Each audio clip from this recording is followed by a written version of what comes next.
Hi, this is Dr. Patel of Atlantic Medical Imaging. February is the month of Valentine's and also American Heart Month.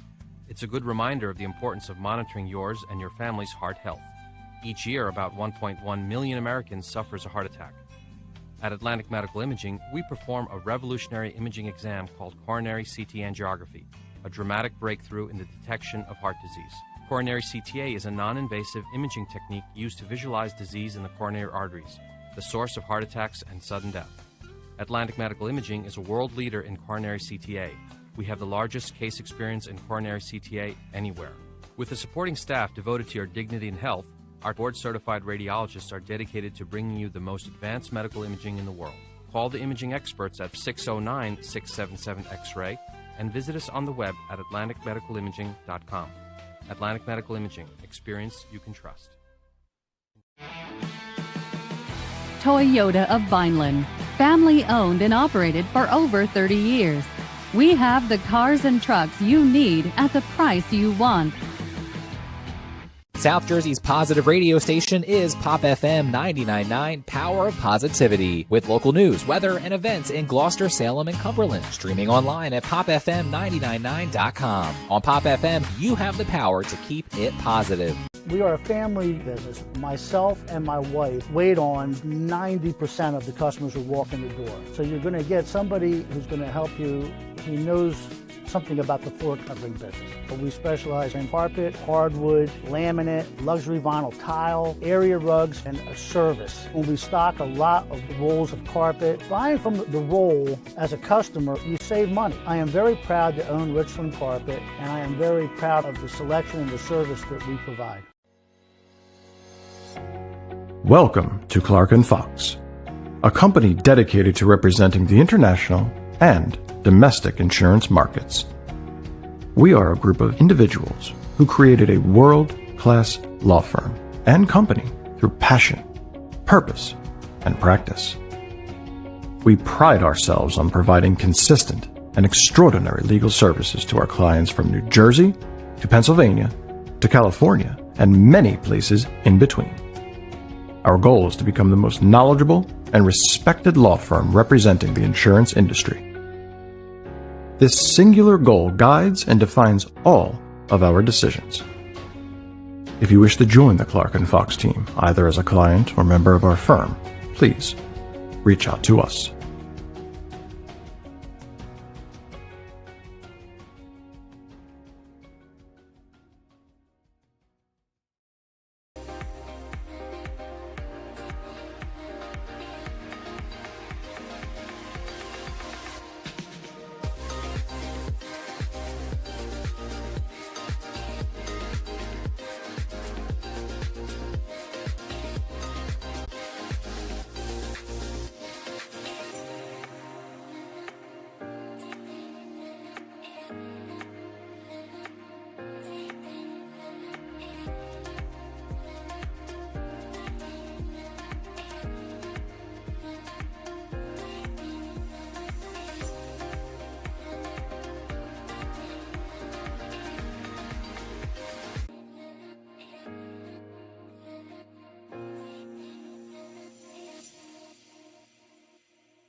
Hi, this is Dr. Patel of Atlantic Medical Imaging.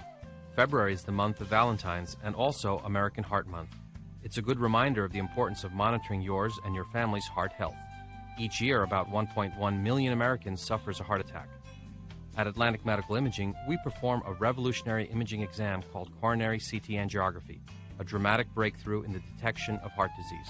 Coronary CTA is a non-invasive imaging technique used to visualize disease in the coronary arteries, the source of heart attacks and sudden death. Atlantic Medical Imaging is a world leader in coronary CTA. We have the largest case experience in coronary CTA anywhere.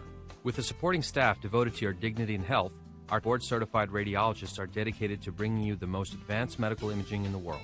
Call the imaging experts at 609-677-X-ray and visit us on the web at atlanticmedicalimaging.com. Atlantic Medical Imaging. Experience you can trust. Toyota of Vineland, family owned and operated for over 30 years. We have the cars and trucks you need at the price you want. South Jersey's positive radio station is Pop FM 99.9, Power of Positivity, with local news, weather, and events in Gloucester, Salem, and Cumberland. Streaming online at popfm999.com. On Pop FM, you have the power to keep it positive. We are a family business. Myself and my wife wait on 90% of the customers who walk in the door. So you're going to get somebody who's going to help you who knows something about the floor covering business. We specialize in carpet, hardwood, laminate, luxury vinyl tile, service. When we stock a lot of rolls of carpet, buying from the roll as a customer, you save money. I am very proud to own Richland Carpet, and I am very proud of the selection and the service that we provide. Welcome to Clark & Fox, a company dedicated to representing the international and domestic insurance markets. We are a group of individuals who created a world-class law firm and company through passion, purpose, and practice. We pride ourselves on providing consistent and extraordinary legal services to our clients from New Jersey to Pennsylvania to California and many places in between. Our goal is to become the most knowledgeable and respected law firm representing the insurance industry.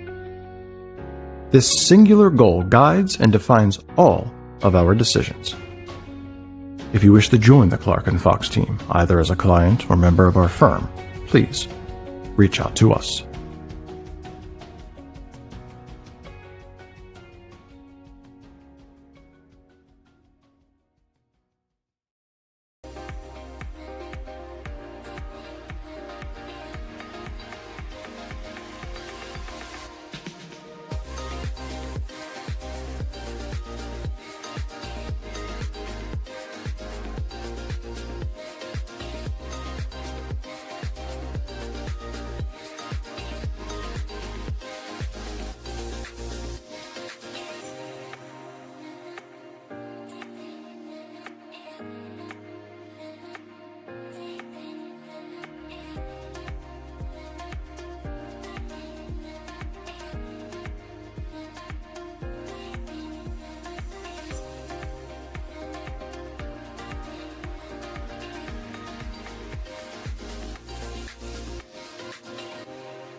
Hi, this is Dr. Patel of Atlantic Medical Imaging. February is the month of Valentine's and also American Heart Month. It's a good reminder of the importance of monitoring yours and your family's heart health. Each year, about 1.1 million Americans suffers a heart attack. At Atlantic Medical Imaging, we perform a revolutionary imaging exam called coronary CT angiography, a dramatic breakthrough in the detection of heart disease. Coronary CTA is a non-invasive imaging technique used to visualize disease in the coronary arteries, the source of heart attacks and sudden death. Atlantic Medical Imaging is a world leader in coronary CTA. We have the largest case experience in coronary CTA anywhere. With a supporting staff devoted to your dignity and health, our board-certified radiologists are dedicated to bringing you the most advanced medical imaging in the world. Call the imaging experts at 609-677-X-ray and visit us on the web at atlanticmedicalimaging.com. Atlantic Medical Imaging. Experience you can trust. Toyota of Vineland, family owned and operated for over 30 years. We have the cars and trucks you need at the price you want. South Jersey's positive radio station. Good afternoon, ladies and gentlemen, and welcome to LeVar Field on the campus of St. Augustine Prep in Richland, New Jersey, for another edition of Hermits Baseball in this first round of the 48th annual Joe Hartman Diamond Classic, exclusively here on the Hermits Broadcasting YouTube channel. Today, we bring you another great South Jersey matchup as the number 1 seed, number 2 in the state, 13-0 St. Augustine Prep Hermits take on the number 16 seed, the 6-6 Paulsboro Red Readers. Once again, welcome everyone. I'm Jimmy Bachman. Today I'm joined by Dom Diatavio as we are just moments away from first pitch here on this nice afternoon in Richland. Dom, Hermits coming in off a couple big wins this week so far. They're red hot. It doesn't really get much better than this when it comes to how they're playing, don't you think? Yeah, Jimmy. You got C.J. Fear in the mound today. You know, very reliable guy. So he's been very reliable for us this year. So let's see how it goes. Absolutely. C.J. Fury going to be on the mound, the junior, for today. So far this year, 14.1 innings pitched, 13 hits allowed, 3 earned runs, 16 strikeouts, and 7 walks. One of the talented pitchers in this Hermits lineup. Your starters today on the field for St. Augustine. Catcher Austin Sofran at first base, Nick DeMarchi. Over at second, Ryan Taylor. Next to shortstop, Ryan Weingartner. At third, Bryce Oliver. And then in the outfield, as usual, left field, Kyle Neary. Center field, Mason Dorsey. And in right field, Josiah Ragsdale. Paulsboro coming into this game with a 6-6 record. These teams last played each other last year in the first round of the Diamond Classic. St. Augustine won that game 10-1. Fury sets on the mound. His first pitch is up for a ball, and we are underway here. First round of Joe Hartman Diamond Classic. Leading off for Paulsboro is number 3, John Marcucci, the 4th, playing second base today. Just missed inside. Yeah, that second one a little low for a ball. Marcucci so far this year, the sophomore, hitting 143 with 2 RBIs. This Paulsboro team averaging nearly 6 runs per game so far this year, with a team batting average of 244. Fury in the windup. Fastball there, a little high, inside. Counting out of 3-1. Hermits coming in red hot into this game this week. 2 big wins back-to-back in the last 2 days against EHT. 2 big wins as Marcucci walks to start off this one. Just got to find it now. He's around the plate, but, he's got to get there. Hermits allowing 1.6 runs per game so far through 13 games. As that first pitch is in for strike 1. To number 2, Dante Honoranto, the pitcher today for the Red Raiders. Fury in the stretch. That ball grounded over to shortstop to Weingartner. He gets 1. Taylor over to 2, and the double play for the Hermits. There it is. That's just a textbook play right there. Dom doesn't get much better than that. Yeah, definitely. Of course, these middle infielders for the Hermits, 2 seniors, don't make a lot of mistakes. Weingartner over at short, Taylor at second. Now up to bat, Hunter Zubek, the shortstop for Paulsboro. That first pitch high and outside for a ball. Zubek, the senior, hitting .425 so far this year, leads the team in batting average, along with 8 RBIs and 5 steals. Fury in the windup. That one a little low for ball 2. He's missing right around the plate. He's right there, just a little more in. He's going to get them calls. 2-0 count, that one in the dirt for ball 3. Paulsboro coming into this game after a 5-4 win on Monday against Shalik. Zubek was 1 for 3 in that one. Coming in as the 16th seed in this tournament, being the number 1 in their conference. 3-0 count now. Fury gets the fastball in the strike zone for strike 1. See if he can come back here. 3-1 count. Fury kicks and deals. That one fouled off down the third base line. It'll be full.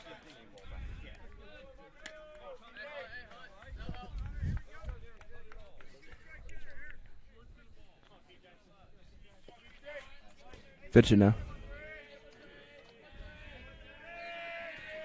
Fury gets the sign. Kicks and deals on the pitch. Popped up high into the air. Taylor calls it. He's under it, and he makes the grab.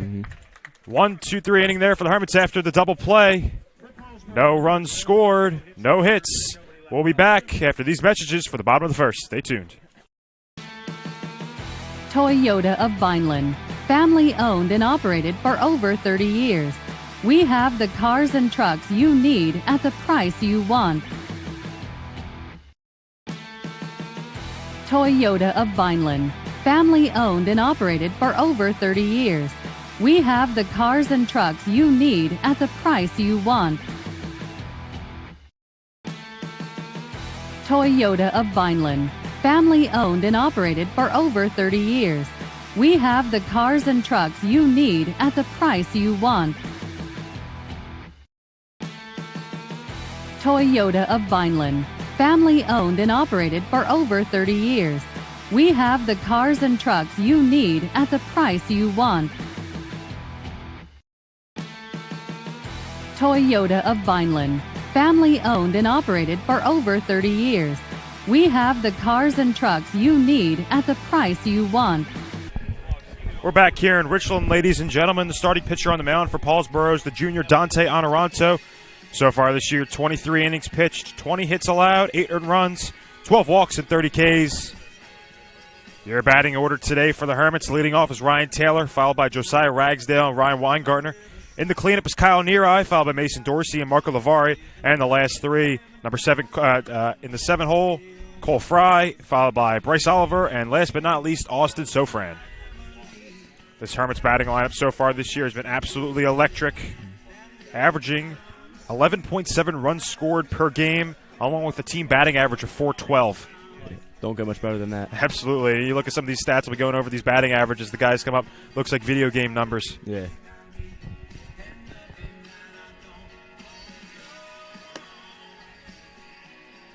Hermits had a great start yesterday after EHT came in the top of the first and scored 3 runs. The Hermits responded with 3 in the bottom of the first, and it was as easy as it gets from there. As the Hermits ended up winning that one 16-6, got the 10-run rule in the 5th inning against the number 18 team in the state.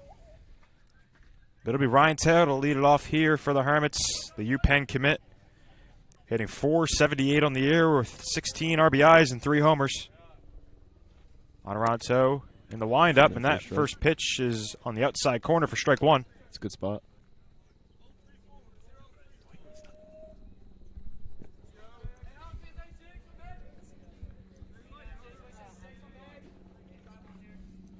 Turner in the box in the pitch, breaking ball, a little outside for ball 1. Ryan Taylor, 2 big home runs on Monday against EHT in the first game of the series. Yeah, and that grand slam to take the lead in the 7th inning. That one down the middle for strike 2. But yeah, Taylor, this leadoff guy, gets on base basically more often than not. Yeah. It's always a great thing to have to start off the game. A guy you know, there's a good chance he's getting on.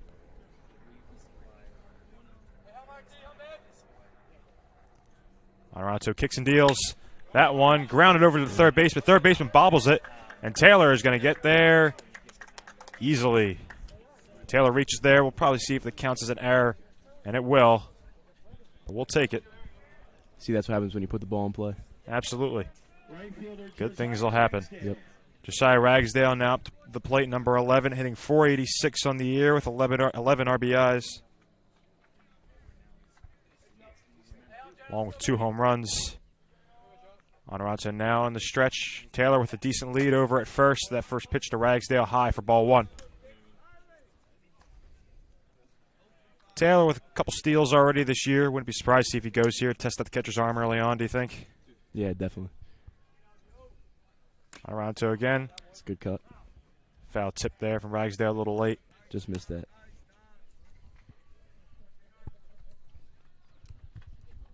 It'll be a 1-1 count now to him. Ragsdale coming into this year, absolutely fantastic, hitting the 9-hole last year for that team that got all the way to the state championship.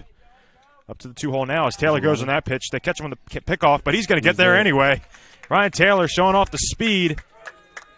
That tricky lefty pickoff move got him, but he still got the second anyway. Look at that speed from Taylor. Absolutely.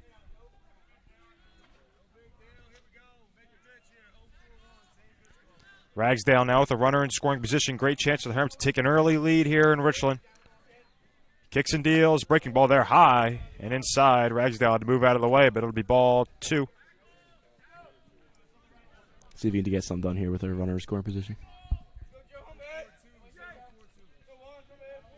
Lefty on lefty situation might be a little tougher for him today and the other lefties in this Hermits lineup. And the pitch. That one's inside as well. For a ball. Keeping Ragsdale on his toes there, too, that are pretty close. Yeah.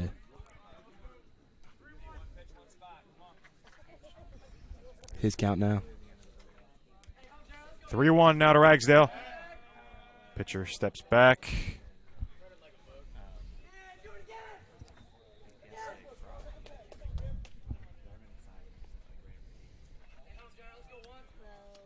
And now the pitch, quick pitch in the dirt. Ball 4, Ragsdale walks. 2 runners on base now for Ryan Weingartner, who has been as good as it gets so far this week. In the last 2 days, he's got 3 home runs. Yep. So far his season stats, he's hitting 553.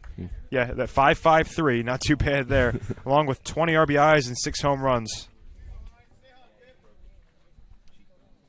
Going to St. Joe's next year.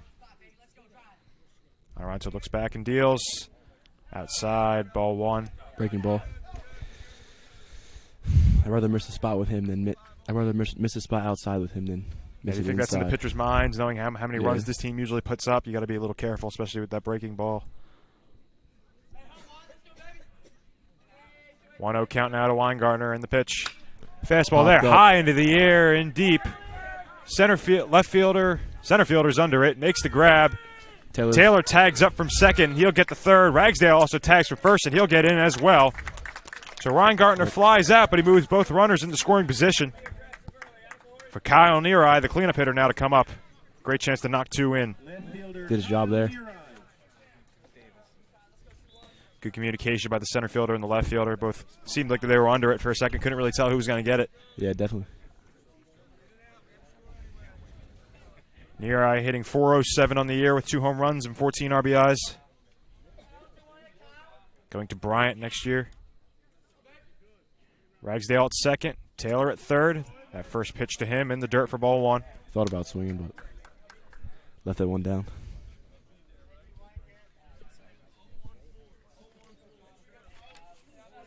On average, Hermits putting up 11.7 runs per game. Paulsboro allowing around 5.9. Breaking ball missed low there. Seen it a couple times already in a couple of these early at-bats. Adoranto starting with the fastball, then going to the breaking ball, second pitch. See if the Hermits can pick up on that. 12 pitches already so far in this inning, 1 out. Hermits looking to score early. Off-speed pitch there, dips in for a strike. What do you get? Change up maybe. It's a good pitch.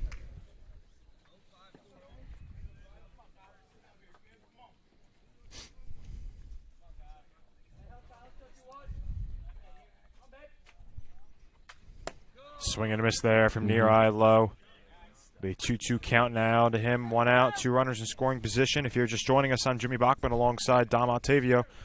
We're bringing you the first round of the 48th annual Joe Hartman Diamond Classic here in Richland, New Jersey, as the St. Augustine Prep Hermits are taking on the Paulsboro Red Raiders. Honorado kicks and deals. That one a little high for ball 3. It'll be a full count now to Neary. It's close. Base hit ball 4 mentality you got to have right here.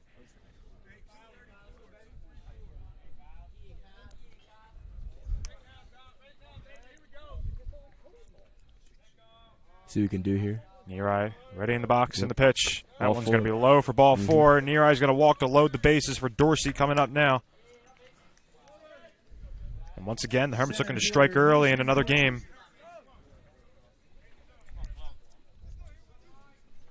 Putting Dante Honorado, the pitcher, on his toes early.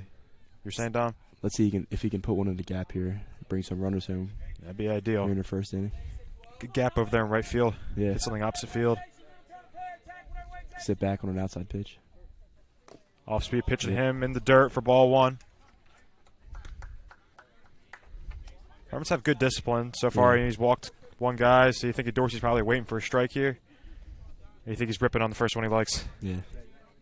I'd be sending fastball here. He hasn't threw 1 curveball for a strike. That was a fastball. Yep. It's going to get back to the backstop, and Taylor is going to score on that one. Yep. It doesn't get much easier than that. Hermits on the board early, 1-0 off that stolen after Ryan Taylor steals home. We saw something in the dirt there. Catcher just couldn't handle it. Yeah. Ragsdale advances to third. Near iron second. Yep.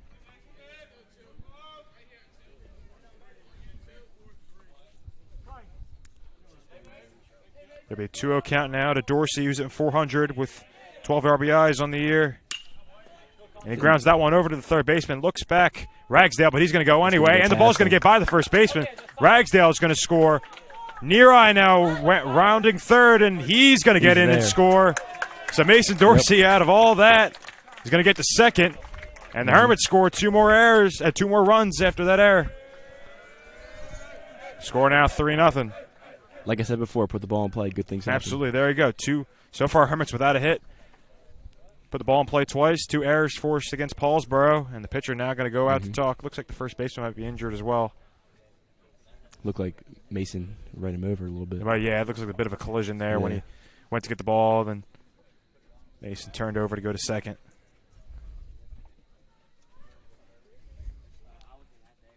So Paulsboro tuck it over here. I mean, what do you think the coach is telling the pitcher right now? A couple runs allowed already, really, but not really his fault as much as you'd think. A couple errors. Probably just settle in, take a couple deep breaths. It's not his fault. So I'd more be talking to the third baseman than the pitcher now. The pitcher's doing his job. So you got Marco Lavari stepping up to the plate. Lavari pitched back on Monday, did well today. Hitting wise, hitting .357 on the year, 15 RBIs and a home run. As the Paulsboro infield talks it over. Ready to start up once again. 1 out here in the bottom of the first. Hermits already scored up 3 runs in this inning. Some good base running by everyone. Off a couple of mistakes made by this Paulsboro defense. Be Mason Dorsey over at second. Lavari now up to the plate. This will be Honorado's 20th pitch of this inning. He kicks and deals. That's a breaking ball there. Dorsey's going to steal third on that one, easily standing. Yep. And there you go. Another runner on third. Anything from Lavari likely scores him. It's a good read by Dorsey. Yeah, that one just bounced off the catcher's mask, like hit the plate. Just took a bad bounce. Couldn't find it in time. Lavari ready. That one hits the outside corner for strike 1. Good spot out there. You just hit.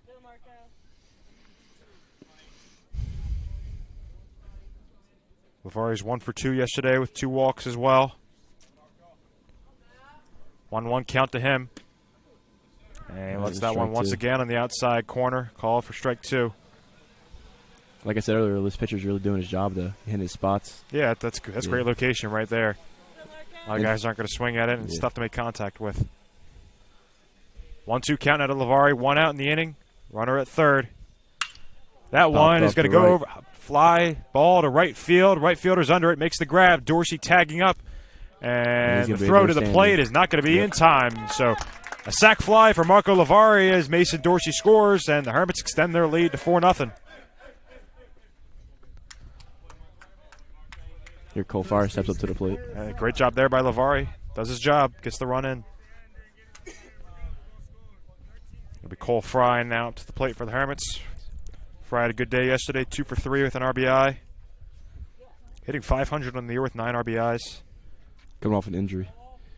Out for a couple games a couple weeks ago. Or last week. That one outside and in the dirt. For ball 1 to him. So far, the Hermits just keeping it going from yesterday. Yep. So far this year, out of their 13 games, in 9 of them, they've scored double-digit runs. That's crazy. That's pretty insane. That pitch inside for ball 2.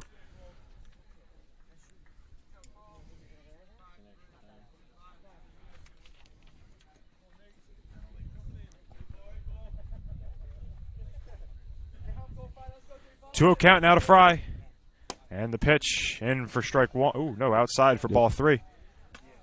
It's a good spot. Just look pretty good off the plate.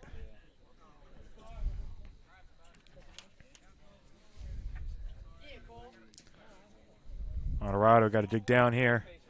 3-0 count to Fry. Hermits looking to get a 2-out rally going. And the pitch inside, ball 4. Fry walks. Here comes Bryce Oliver. Oliver had a good day yesterday. He went 2 for 4 in the 16-6 win over EHT. He's been heating up over this year so far, hitting .194 with 2 RBIs.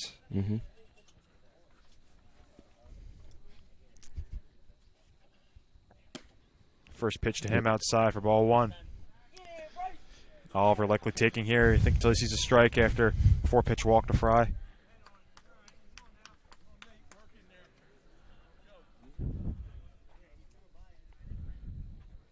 Next pitch to him, high for ball 2.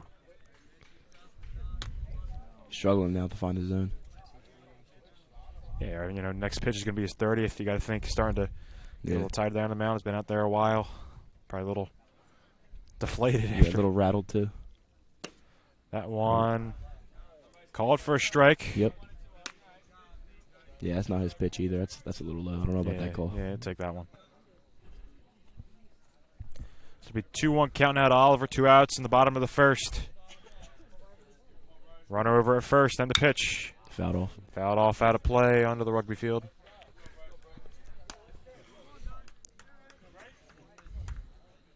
Be a 2-2 count now to him. Hermits already put up 4 in this inning without a hit. A couple runs off some walks, some errors. Yep. A sac fly from Lavari. 2-2 count to Oliver. Grounds that one over to second base. Flips it over to the shortstop, and this inning finally ends, but damage was done. Hermits put up 4 here to have a 4-0 lead after this first inning. We'll see if Paulsboro has any response right after this. Welcome to Clark & Fox, a company dedicated to representing the international and domestic insurance markets. We are a group of individuals who created a world-class law firm and company through passion, purpose, and practice. We pride ourselves on providing consistent and extraordinary legal services to our clients from New Jersey to Pennsylvania to California and many places in between. Our goal is to become the most knowledgeable and respected law firm representing the insurance industry. This singular goal guides and defines all of our decisions. If you wish to join the Clark & Fox team, either as a client or member of our firm, please reach out to us.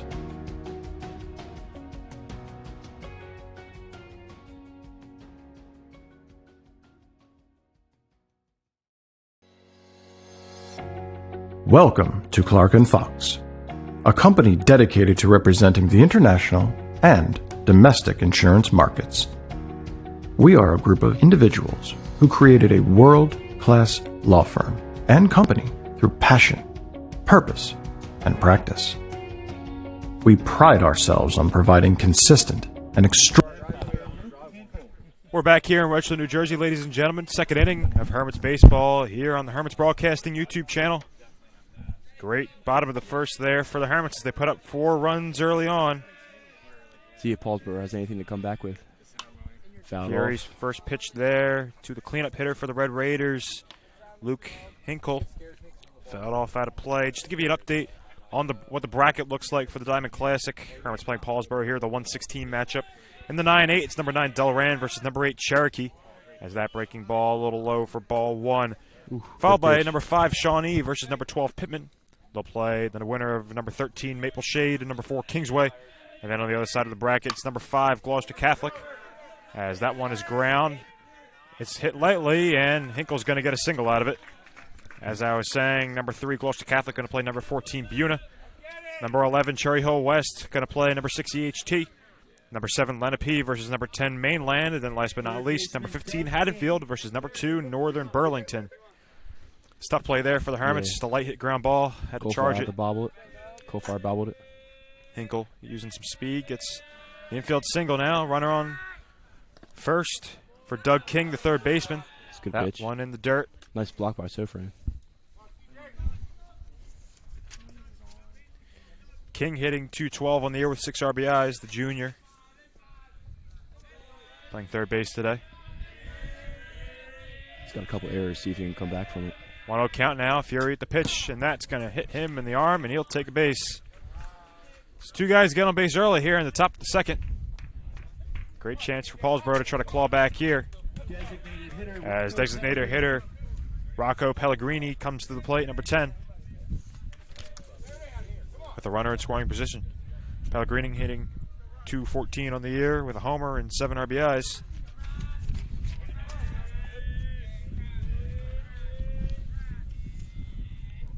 Fury at pitch count of 18. And his first one to Pellegrini, a little outside for ball 1. Yeah, he's having trouble finding the zone in the second inning.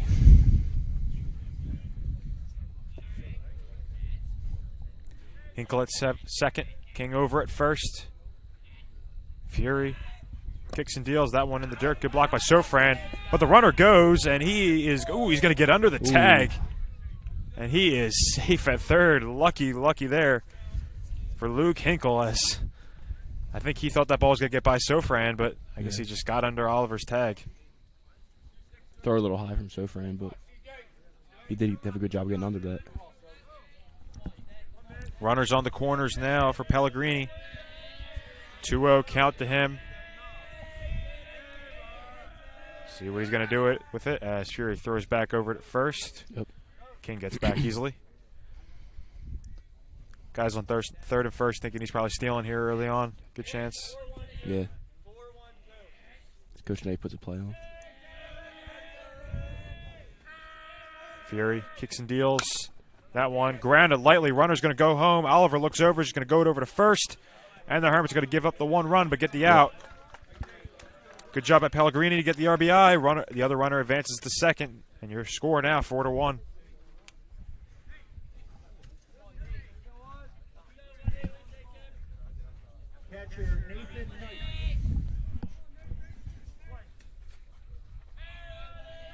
Nathan Knight now up to bat, the catcher. He's chance to add on another run as that one's hit lightly. Fry unable to get to it, so it's going to be foul ball. Knight, the senior, hitting .087 on the year with an RBI. Let's see what we can do with a runner scoring position here.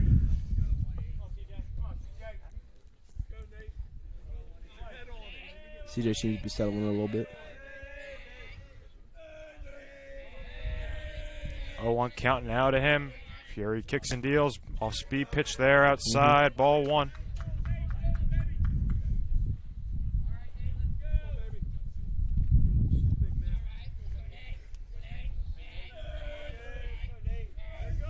Great chance here for Paulsboro to add on. Swing and a miss there from Knight. Good fastball from Fury.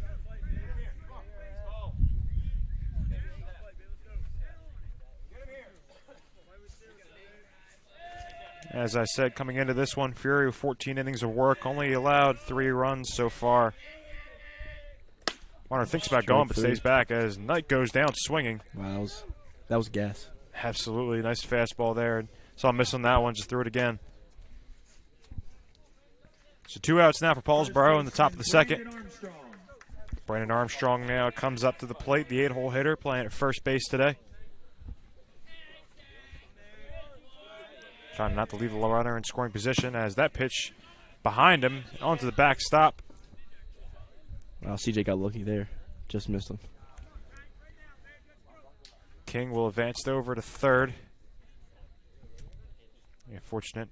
Not another runner on base now. Yeah. And more pitches for CJ.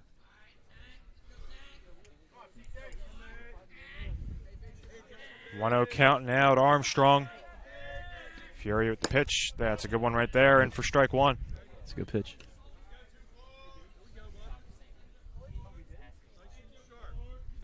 Fury's pitch count now at 26. 110's the limit. That one a little low, ball 2. Good block by Sofran. Now with the runner over at third. Got to be a brick wall back there.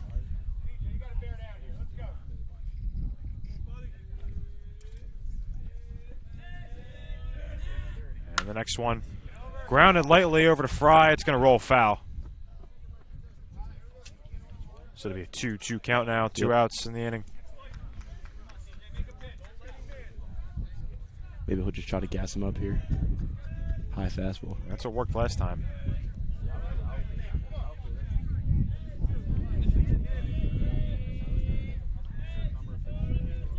Two count now. Fury at the pitch. A little high. That's what he tried. Dom, you called it. I did. A little too high. It'd be a full count.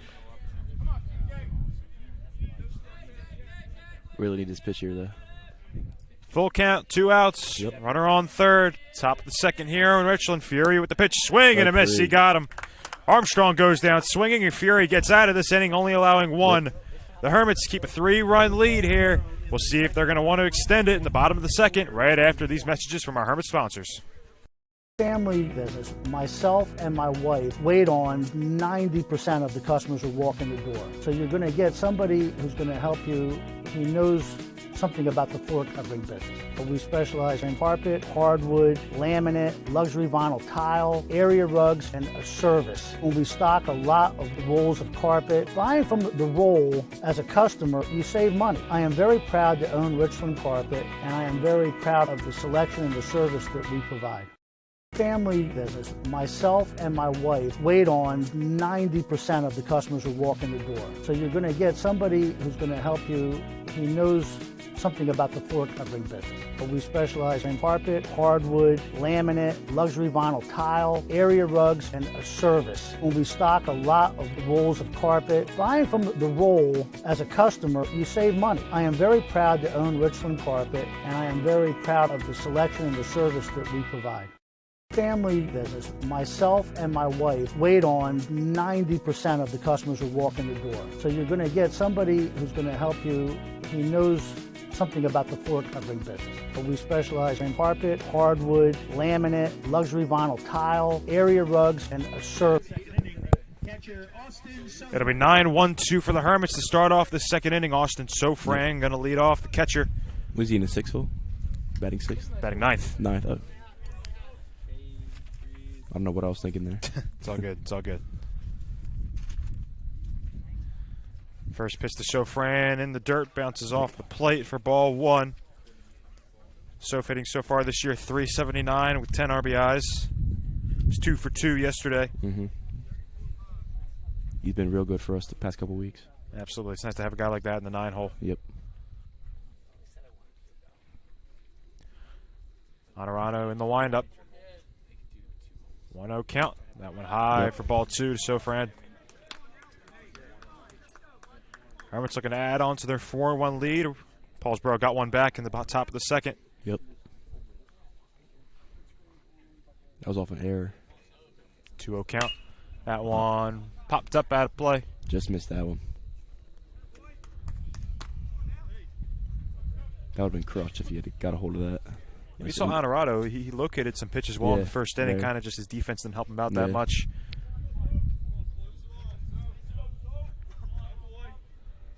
The next pitch to Sofran, 2-1 count.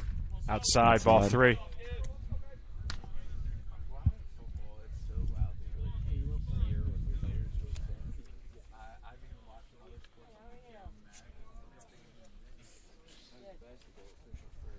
Three-one count now.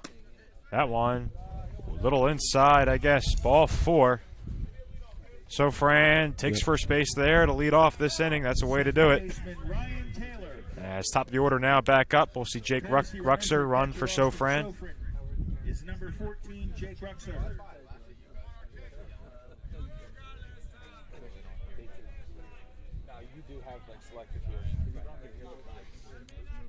Here comes Ryan Taylor up to the plate. Honorado now at 36 pitches on his pitch count, so Ruxer with a solid lead over at first. That first pitch to Taylor on the outside corner for strike one. It's a good spot. They've seen him locate that pretty well against these right-handed hitters. He has been looking at that fastball very well. I mean, curveball not so much, but the fastball. 0-1 count to Taylor. Off-speed pitch there. He read it well, just missed it. As I say that, he locates the curveball.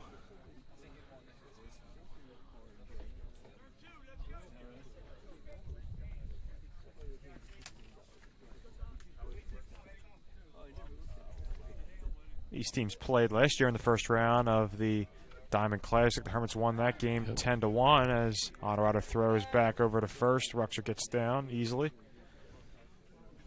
It's actually Jake Ruxer's birthday, so happy birthday to him.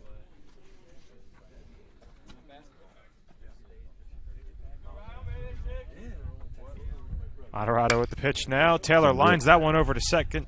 Makes the catch, and Ruxer just barely gets back over. Almost an easy double play there for Paulsboro. Luckily, Ruxer was able to get back, but Taylor lines out. Here comes Ragsdale.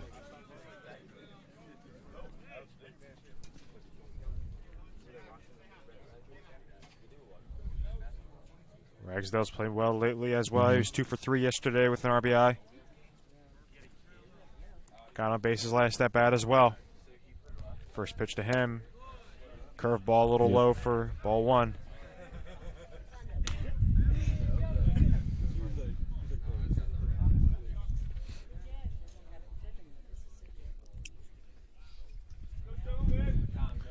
Ragsdale guy could do a bit of everything. He's got a lot of power, got a lot of speed, makes a lot of contact. That one in the dirt, ball 2. 1 out here in the bottom of the second.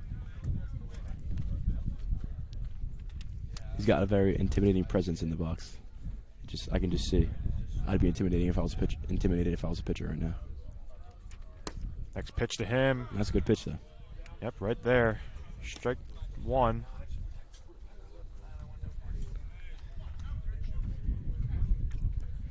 Two 1 count now to Ragsdale. Rucks over at first. Alright, gets the sign. He's going to throw it back over once again.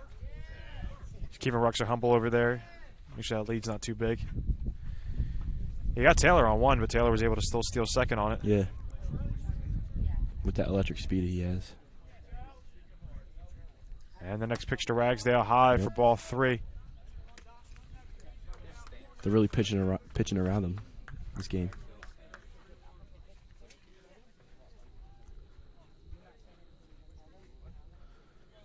Hitters count now for him, 3-1. And the pitch. Swing and a miss there. Nice fastball. That'll be full. A little early on it looked like. Yeah. I think he was expecting off speed. Yeah.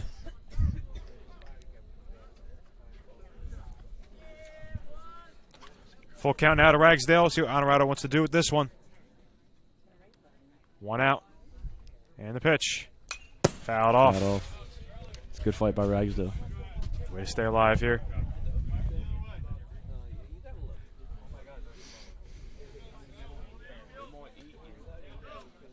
.45 pitches in there for Honorado in this one.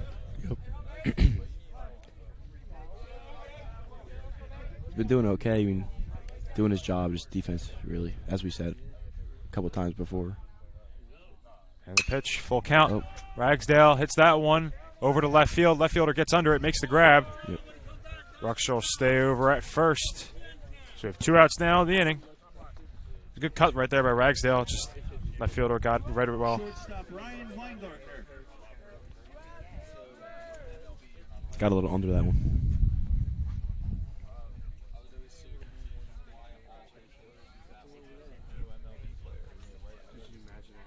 Weingartner now coming up to the plate again. Yep. 2 outs in this one. Hermits looking to get a run back. Fly out to center first at bat. Was able to advance 2 runners to third and second though. So.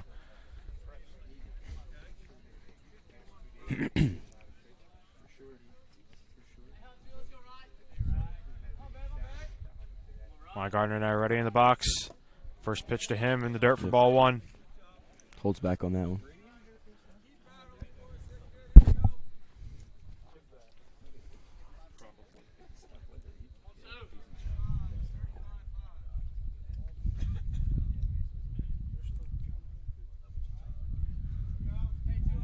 And the next pitch to Weingartner, low once again, ball 2.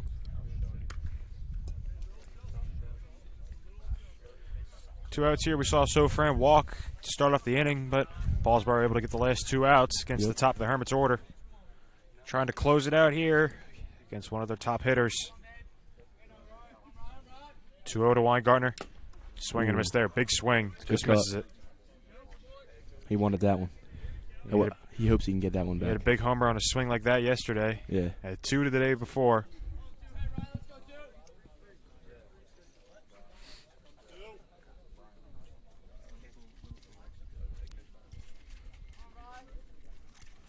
Two-1 to him. And that drops in for strike 2. I don't know about that call. It's a little low. It was way low. Just got to protect the plate here.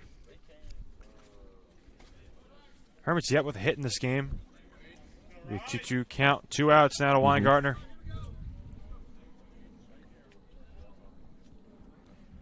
Honorado kicks and deals. That one just a little outside. It'll be full count. Paulsboro wanted that one. Weren't able to get it.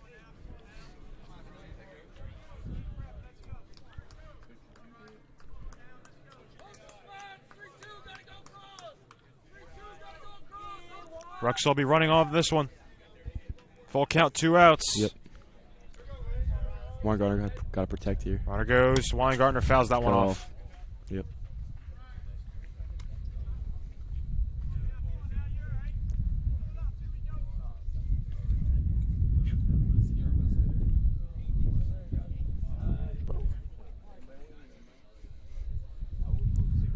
Weingartner ready in the box once again. Yep. Full count, 2 outs. Rusher's going to be going here. Rusher goes again, and that one's high. Ball 4. Weingartner with a great at-bat. Gets on base on 7 pitches. And Neareye will come back up to the plate. Left fielder Kyle Neareye. Neareye, the cleanup hitter, has got a lot of power.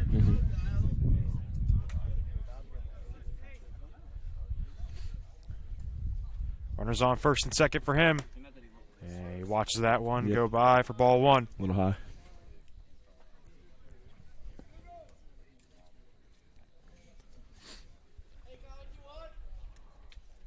One 0 now to Neareye.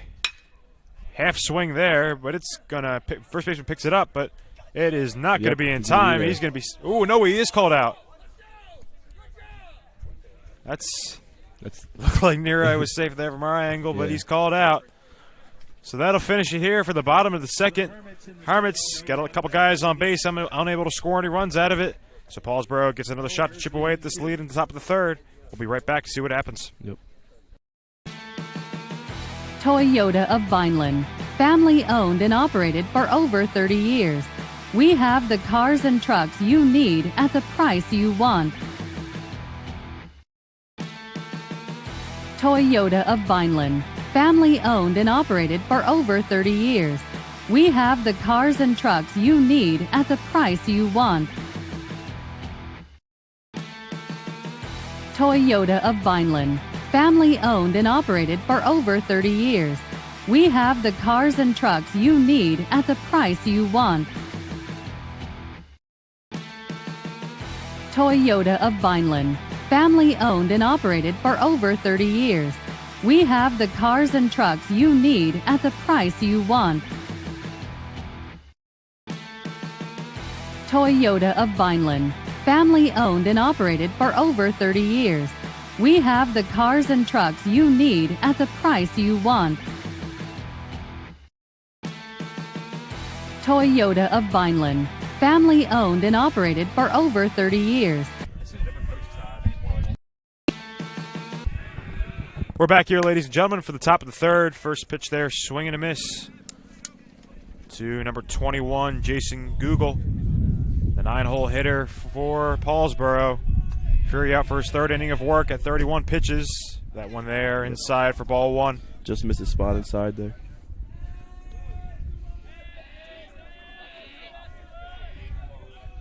Score still for 4-1. Hermits unable to get any runs in the last inning, as that one hits the inside corner for strike 2. It's a good spot.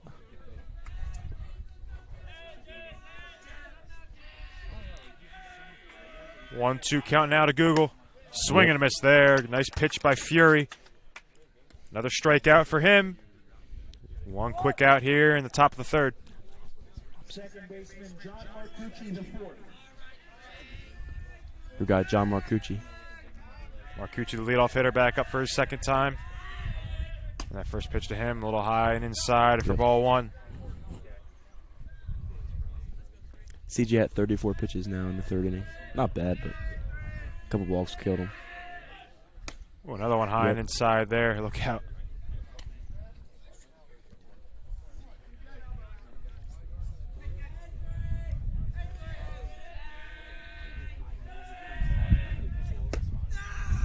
That next pitch to Marcucci, in for ball 3. So it'll be a 3-0 count now to him. If you're Fury, I think your game plan just got to locate the pitches. When he's throwing strikes, he's having success. Yeah, just locate his. Sometimes just easier said than done. And there you go, right there. Get strike 1. Keep it right there. Just throw strikes, let your defense work behind you. 3-1 count now. Chopper over to Taylor at second, excuse me. He gets it over to Fry at first, and the Hermits get their second out of the inning nice and easily. They got 2 outs. Pitcher Dante Honorado. Pitcher Honorado now up to the plate for the second time. Hermits looking to get a 1-2-3 inning nice and quickly here.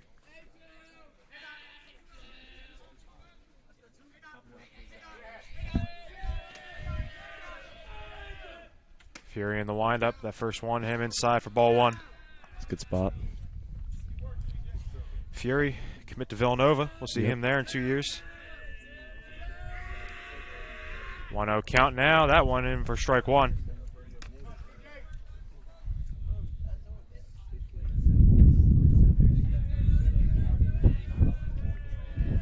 1-1 count now. 2 outs. Hard ground ball over to Fry at first. He's got it. Jogs over to first, and the Hermits a 1-2-3 inning there. Good job by Fury. They get the bats right back up. That'll be 5, 6, 7 right after this. Stay tuned.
Hi, this is Dr. Patel of Atlantic Medical Imaging.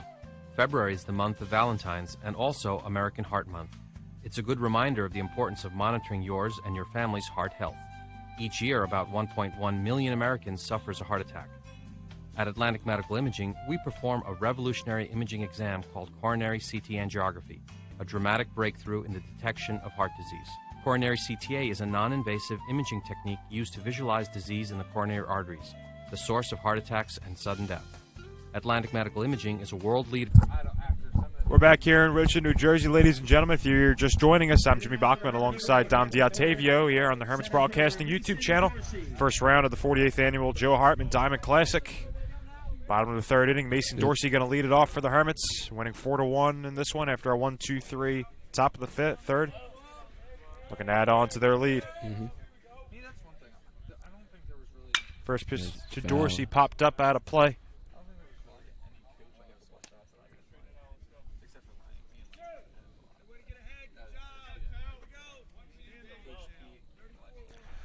It'll be an 0-1 count to Dorsey. He's had an excellent year in his first full year of being a starter over in center field. He had a highlight play yesterday, diving, running back. Really? I wasn't there. Yeah, it was definitely ESPN worthy. Very impressive.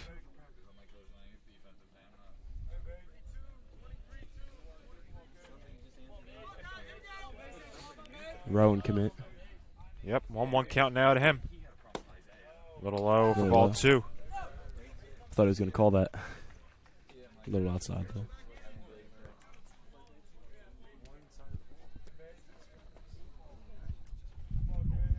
Two 2-1 count now to Dorsey.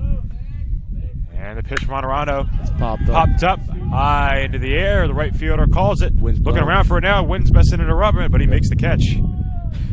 Had to make the wind made that a little more interesting than it had to wind be. just picked up when it. Yeah, good job by the right fielder to get an eye on it. Makes the grab, gets the out. Designated hitter. We got Marco Lavari coming up to the plate. Lavari had a sac fly in his first at bat.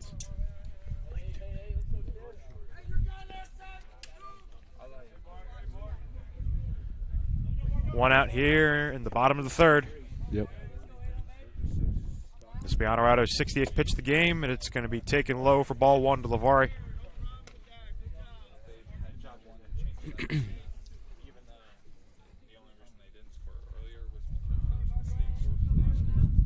One 0 count, one out. Ball two there. Outside. It's a good eye by Marco. Marco, a guy we have seen more for his pitching this year, but he can hit the ball very well as well, and he's done a great job of it. Yep. 2-0 count to him now on the pitch. Taking a little low for ball 3.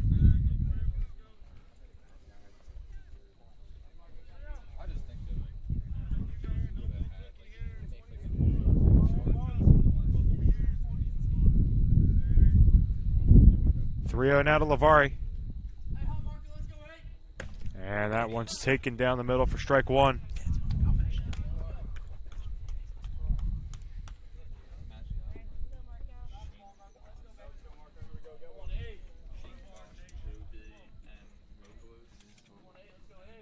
And the pitch. Lavari takes that one. It'll be ball 4. He walks. Good job by the Hermits. Still with no hits in this game, but they put up 4 runs off walks and errors. Had a lot of hits yesterday. I think 14, if my memory is correct. Yeah.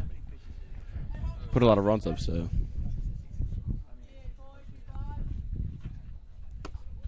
That first pitch to Fry, low for ball 1. Yep.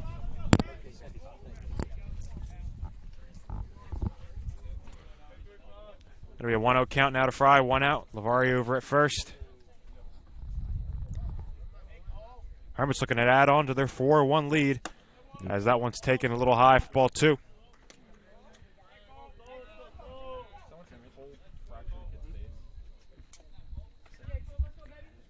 Fry hitting .500 on this year so far. Pitched in the first inning and a half yesterday. Watch that one go by for ball 3. It's a good pitch. Honorado struggling with his location right now. Unable to get one in the strike zone.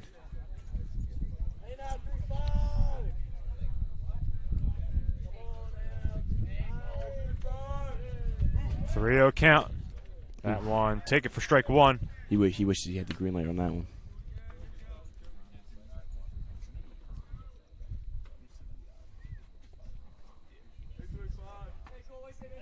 Honorado approaching 70 pitches in this game. 3-1 count now to Fry. Swing and a miss. Good cut. Full count. A little late on that one. Must have been thinking off speed.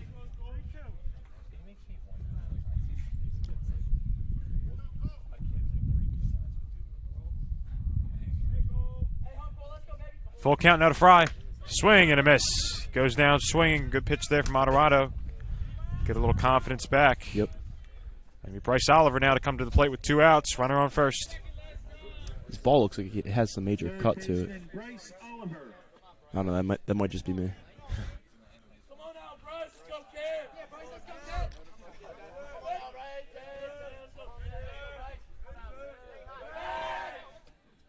Honorado throws back. Lavari gets back easily.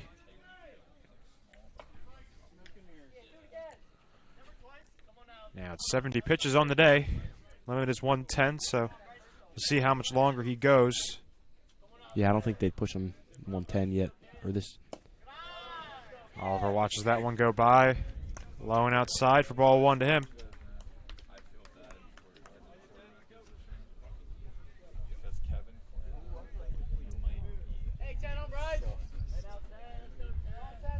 One 1-0 count now to Oliver. And the pitch lines that one into right center field, and it's going to get down. That's at least a double for Oliver. Let's see. They're going to send Lavari home. He must have missed the bag. Oh, looks like. Let's see, they're going to call. Yeah, he might have missed the bag. Yeah, I think that's what it was. Good thing you noticed then. Yeah, so Bryce Oliver missed the bag. Yeah. So that's why he's staying over at first. Needed to check that for a second, but that's why he's over there. He's pretty fast, so he wasn't just because, Yeah. But good thing it was noticed, not an out. But he gets the RBI. Yep. Make the score 5-1. 5-1. Scores. Yep, 5-1 for Sofran now up to bat. Great rip there by Oliver. Yep. Opposite field. High pitch there, ball 1 to Sofran.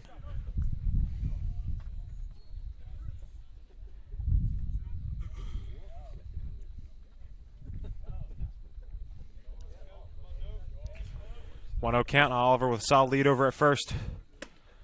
That went in for strike 1. Yep.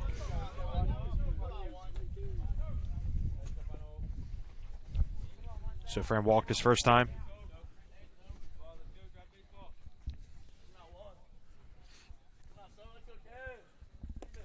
There's a Quick ball pitch there from Honorado in the dirt, bounces over. Oliver will get over to second easily. Trying to get the bases he missed back. Exactly, there he gets it right there. I'd say let him steal right here. Runner in scoring position now for the Hermits. So Fran with a chance to knock him in.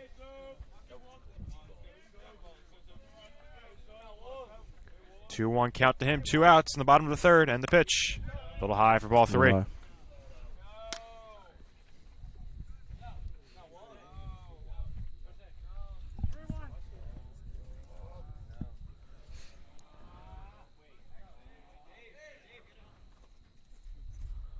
Next pitch to Sofran. Fouls it off out of play. It'll be a full count.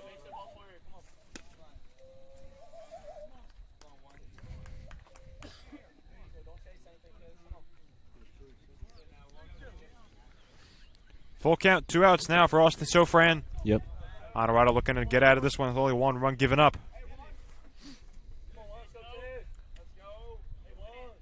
Kicks and deals. Sofran called strike 3. Yep. Nice pitch there on the inside. Sofran goes down looking. And Paulsboro gets out of that jam right there, only allowing 1. Yep. We'll be right back to see if they have any response at the top of the 4th after these messages from our Hermit sponsors.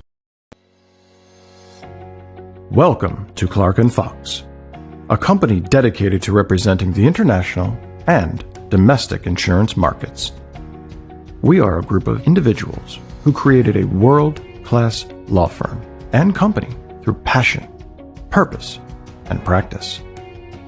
We pride ourselves on providing consistent and extraordinary legal services to our clients from New Jersey to Pennsylvania to California and many places in between. Our goal is to become the most knowledgeable and respected law firm representing the insurance industry.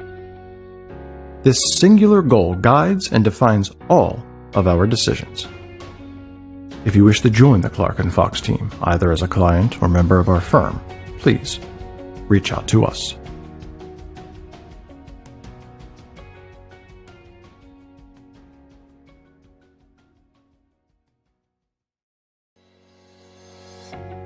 Welcome to Clark & Fox, a company dedicated to representing the international and domestic insurance markets. We are a group of individuals who created a world-class law firm and company through passion, purpose, and practice. We pride ourselves. Top of the 4th now, ladies and gentlemen. I'm Jimmy Bachman. If you're just joining us, I want to thank Dom D'Ottavia for being here for the first half of this game, now being joined by Mr. Tom Bermel. Coach, good to see you. Yeah, good to be here. Is that how you say Dom's last name? I feel like I mispronounce it in class every day. I think it's D'Ottavia. I'm pretty sure. I always say D'Ottavia, so I'm going to take your word for it. Maybe I'll call him the correct name in class tomorrow. We'll see. Fury's first pitch to Zubek is a little outside for ball 1. Little change here over in left field. We'll see Jake Ruxer now play for Kyle Neareye. Seemed a little limping out there. Still take him out for today. Zubak hits that one hard, and Ruxer's busy early as he'll catch the liner. 1 quick out for the Hermits. Yeah, the ball always finds you. First batter, and Ruxer's already getting a hit towards him. But yeah, Neareye had nursing a leg injury earlier in the year. Gloucester Catholic game didn't play, so wonder if that is acting up again. Hopefully it's nothing too bad, as he's been one of the better hitters from the Hermits this season. Another quick out there for Fury. He was dealing the last inning. Curveball there. Despite the Hermits only having 1 hit, it feels like all their half innings take a while. You know, some walks for Paulsboro, some errors. So Fury's had a lot of time in between his innings. Yeah, absolutely. And he's kept his pitch count pretty low. I mean, that's 44 now right there. There's a 1-1 count to Hinkle. And the stretch now, kicks and deals, the pitch. And for strike 2, nice one right there.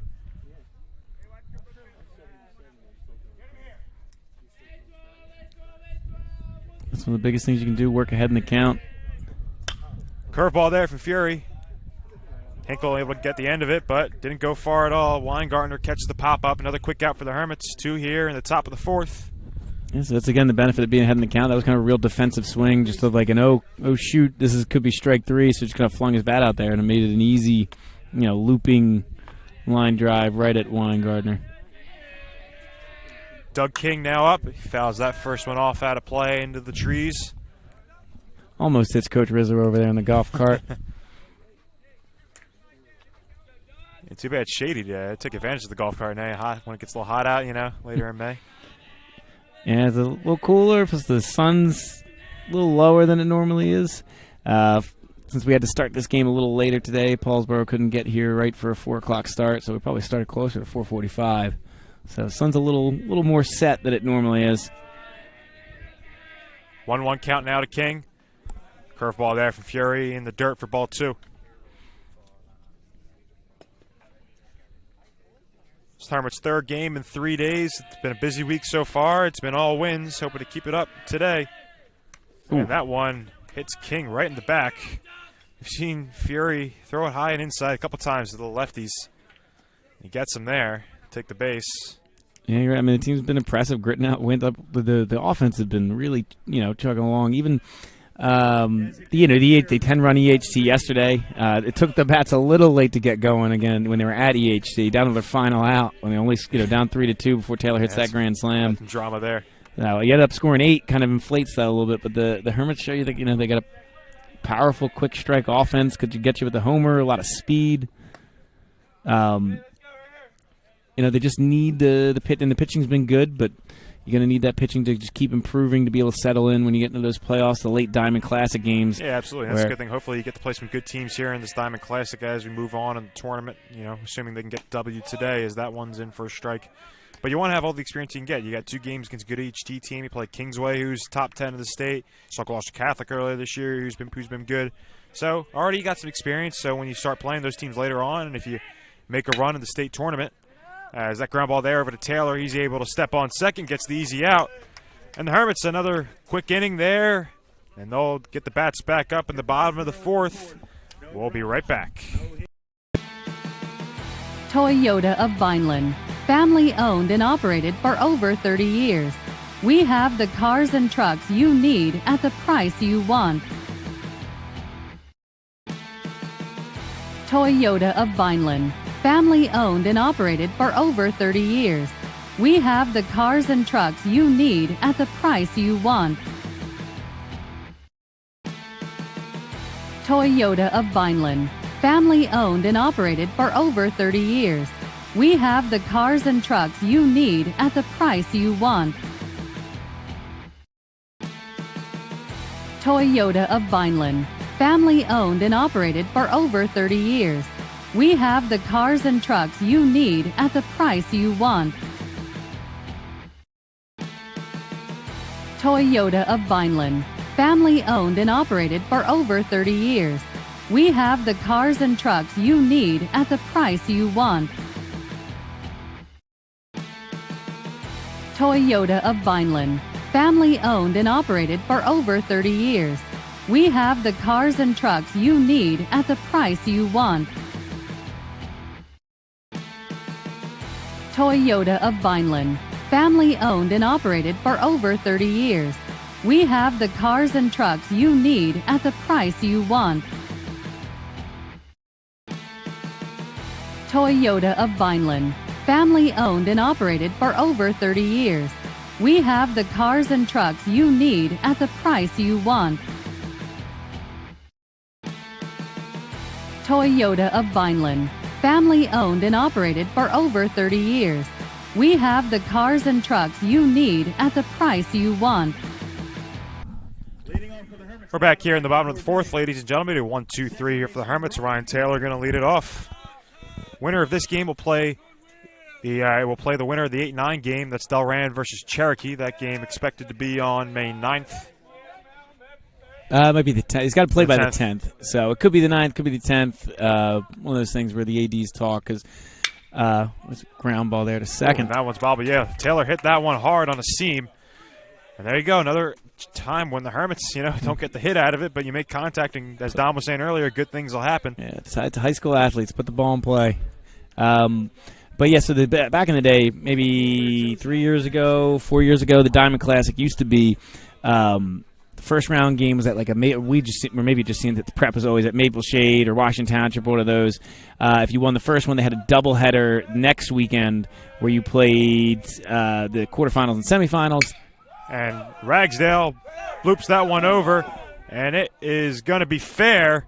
Nope, foul. Oh, no, yeah, it is foul. Yeah, looked like it was fair for a second. I'm staring right down the line. I think it was just barely, foul, but yeah. I mean, I could see. I'm not over the first baseman. I saw them both run, and it looked like. Yeah, I mean, like if you told me it was fair, I believe you, but I thought it was foul from here, but ever so slightly. Close to a double there from Ragsdale. I would have at least scored one, probably. Yeah, that's rolling into the corner. Ragsdale's got speed. He's probably on third. But yeah, so it used to be a doubleheader the second weekend, and then if you went to the finals. You could you would play at Eastern on their turf field, and then a couple years ago they switched it to the higher seed host. So Ragsdale's swinging once again, and that one's fouled out of play. They don't do the they don't do the double games on the weekend, or you're definitely playing on this weekend date. They've gone it to similar to sometimes state playoffs. You got to play by this date. So we're playing a day early. One team played yesterday. I think Northern Burlington won yesterday, and most teams will play tomorrow because that's a play-by date. So the second round you have to play by May 10th. Off-speed pitch there, Ragsdale. On top of it, just misses. So the count will stay at 0-2. One of the interesting things is now it gets 5-1. So it's obviously far from over. But it looks like Cherokee is up 9-2 in the top of the seventh over Delran. So it looks like that'll be Cherokee. It'll be interesting to see how kind of the pitching rotation turns out because Gaines, who's one of the Hermit's better pitchers, he misses high. One of the better pitchers transferred from Cherokee a couple years ago.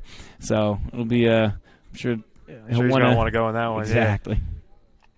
Yeah, Hermit's already used most of their pitchers so far this week. We saw DeJong go yesterday. We saw Fry go yesterday. The day before we saw Lavari and Gaines go. So that was really the big question mark coming this year is, could your Gaines, your Fury, your Lavari take that big step up? Because the Hermits have a ton of arms. You need someone to be that ace, and Lavari's, all three of them have pitched really well. Lavari had a couple no-hitters. Gaines looked lights out over the past couple days, but, they still have Vineland on Friday. Especially that being as Ragsdale hits that one foul tip. Yeah, especially last year when you use the guy who's your go-to guy last year with Vanesco, but so far it seems to be Lavari, the one that's getting the most innings when it comes the bulk of them. They said as you get to these busier weeks, the Hermits still have Friday as long as it doesn't rain, and so you're probably going to see some of the younger guys potentially throw. You could see Kauser in there if we don't see him today. You could see maybe a Podgorski. You could see a Burnley. But the Hermits have a lot of talent. Even as they play a busier week, they still have a lot of pitchers to go, throw guys they believe in to go in all these games. It'll be a full count now to Ragsdale. No outs in this inning. Taylor over at first.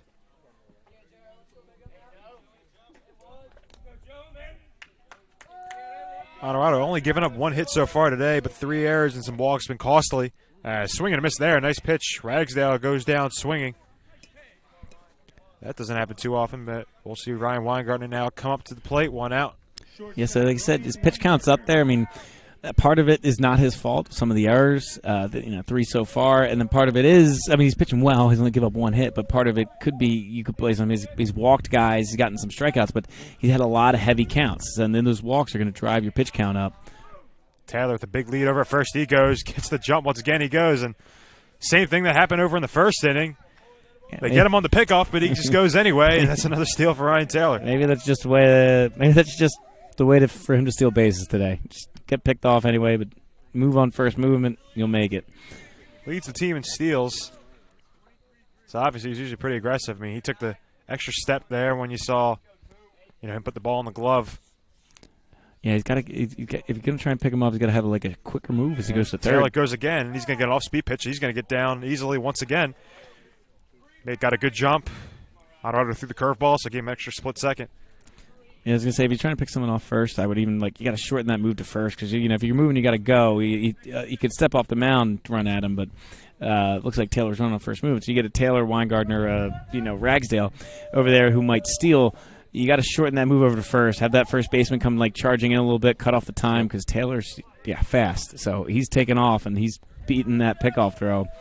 You got to change something up, otherwise Taylor's going to keep taking that base all day. And just like that, the Hermits got a runner on third base for statistically their best hitter on the team. I think we got a balk here. And it's going to be a balk, so Taylor That's an easy way to get an RBI if you're Weingartner up to stats. Taylor scores on the box here. Score now 6-1. And talk about another unearned, but like he's going to manufacture a run.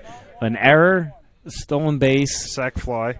It's another stolen base. Yeah, and a balk. Taylor just making his way around the base paths. Weingartner now. The base is cleared. Gets a chance to start something up again.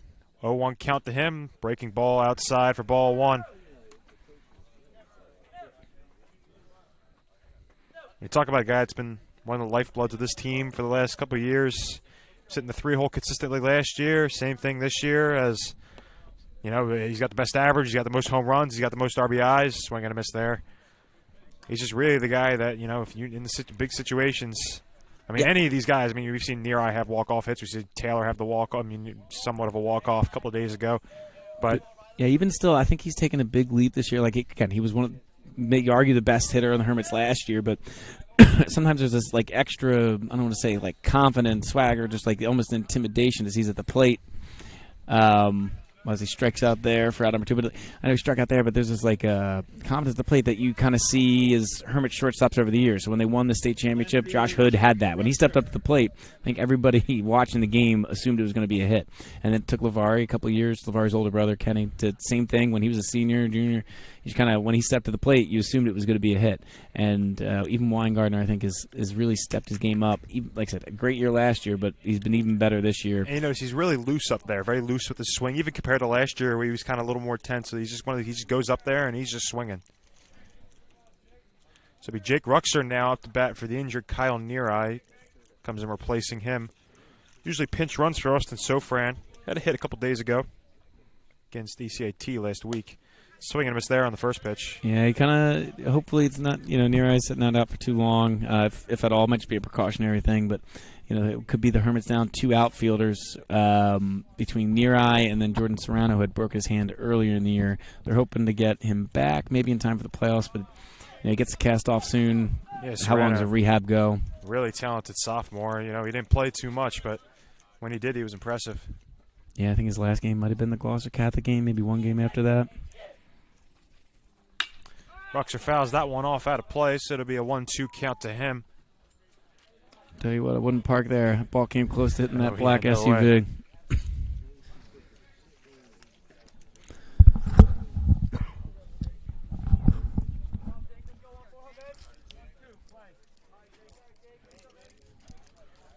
One-two count now to Ruxer, and the pitch off speed. Hits that one long and far. Left fielder going back. And that is going to get to the wall. Unable to get it off the dive. Ruxer is going to go 3, and he is going to get in there. Look at Jake Ruxer sub it in and get in the triple. Yeah, it was a great hit. I mean, he drove the ball in the gap. Like, LeVar Field's one of the bigger fields in the Cal. So if we're sitting at Mainland or EHT, that's probably a home run. But it was a great effort by the center fielder. He got on his horse, just couldn't quite get there with the dive. And once he was on the ground, that was going to be at least 3 for Ruxer. So Mason Dorsey now up to the plate.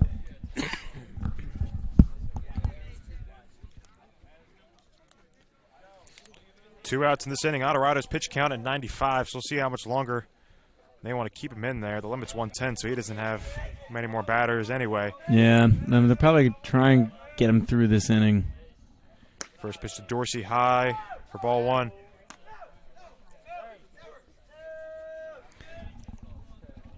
It is interesting to see how the teams manage their pitchers because you still have your league games, you're still fighting for power points, and then you get this big tournament kind of thrown in the middle of the season. It's always interesting to see how coaches manage their arms.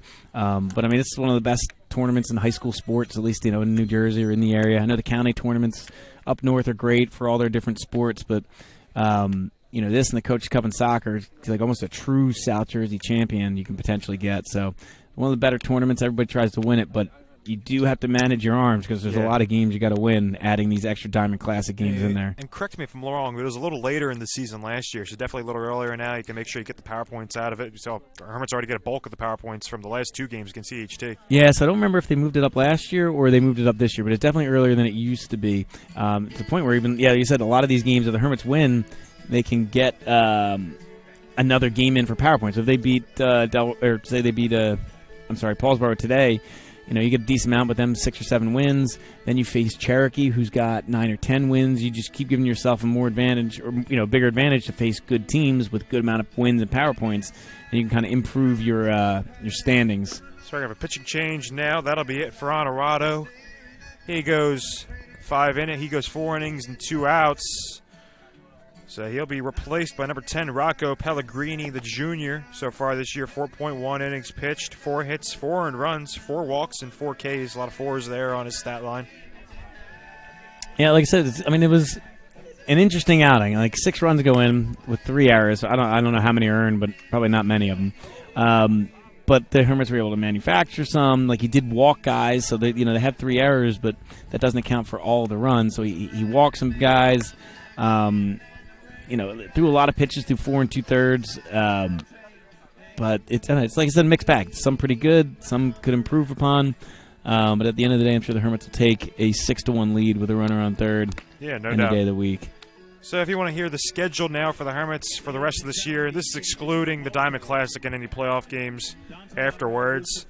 We'll have 2 games against Vineland coming up home and away. As we know in the Cal this year, it's going to be serious. So you have 2 games against Vineland, 2 games against Hamilton, 2 against Millville, and then to finish off May, you're at Jackson Memorial, at Ocean City, and then you finish it off at St. Joe's of Hamilton on May 27th. Yeah, some of those days might move around, because I know sometimes I think the Hermits have every game off of the Diamond Classic games, the dates in case they go that far. But I think that Ocean City game is actually on the second, the day of the Cal Championship. So it's one of those where you just schedule a game and you're like, hey, we got to move it.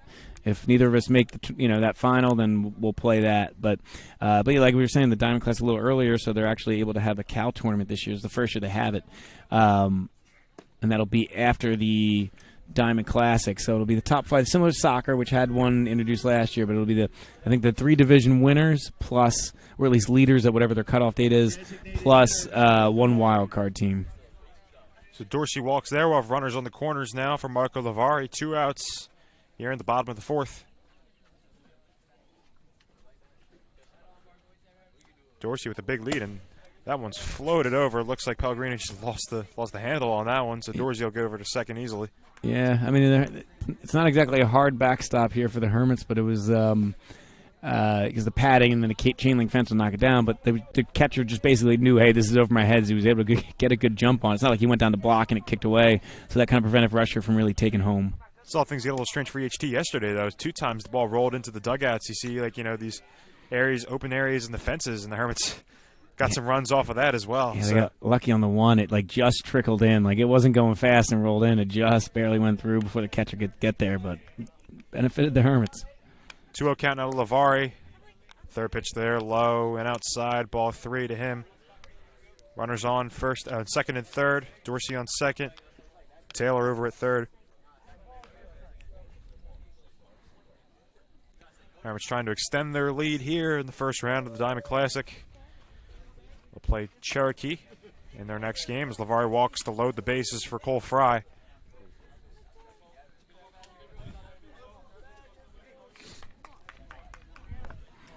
I don't want to say, but the Hermits have had, had a decent amount of 10-run games this year. So 2 outs, bases loaded, single here, double here could get the Hermits kind of close to that mercy rule. Again, you got to go through at least 4.5. So no matter what happens here, Paulsboro's batting, and you don't want to get ahead of yourself. But good hit here. You get one in the gap. Yeah, would you say Fry was batting 500 this year coming into the game? Yeah, around there now. Might have changed a little bit now, but yesterday he had a ground ball right on the first base line, and he ended up getting a double out of it. Yeah, he's been hitting the ball well this year. Struggled a little bit in the mound yesterday, but I know he's got one of the ankle injuries he's fighting through, but he's still swinging the bat. And that one popped up high into the air. Right fielder charging for it. He's under it and makes the catch. So the Hermits leave the bases loaded here in the bottom of the 4th. Score 6-1, so they get 2. But we'll be right back. Top of the 5th. Paulsboro right up to the plate.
Hi, this is Dr. Patel of Atlantic Medical Imaging. February is the month of Valentine's and also American Heart Month. It's a good reminder of the importance of monitoring yours and your family's heart health. Each year, about 1.1. We're back here in Richland for the top of the fifth. C.J. Fury up for his fifth inning of work. He's been sharp so far today. 1 run allowed on 53 pitches, so he's been pretty efficient as well. His first pitch tonight, fouled off. Yeah, like I said, it's always an interesting decision with the coaching staff because, Fury's dealing. You don't want to pull him out. He's managing his pitch as well. Like I said, it might rain on Friday, so you kind of lose that game. But you want to keep a lot of your guys in and getting innings. So you're, like you said, your Cowsers of the world, your Wadiaks, et cetera, because you're going to need them especially as you go through the diamond. You're going to need a lot of pitchers. So sometimes it's that: do we let Fury keep going because he's doing great? Do we get a guy a couple innings if we're up 5? Is 5 not big enough of a lead? You don't want to risk it. Fury dealing. So it's a lot of decisions need to be weighed in the Hermits dugout. Hermits only able to get 1 run in that last inning. Had the bases loaded. Paulsboro able to get out of it after a pitching change. So now back out onto the field. Fury's had a couple quick innings in these last 2. It's a 1-2 count now tonight. Fury in the windup, kicks and deals, off-speed pitch. Ooh, when he got him there, that was nasty. Got the curveball, it looked like. Yeah. Good curveball, kind of coming inside on the righty. First baseman Brandon Armstrong. Got him swinging. Brandon Armstrong now to bat. Fastball there from Fury in the dirt for ball 1.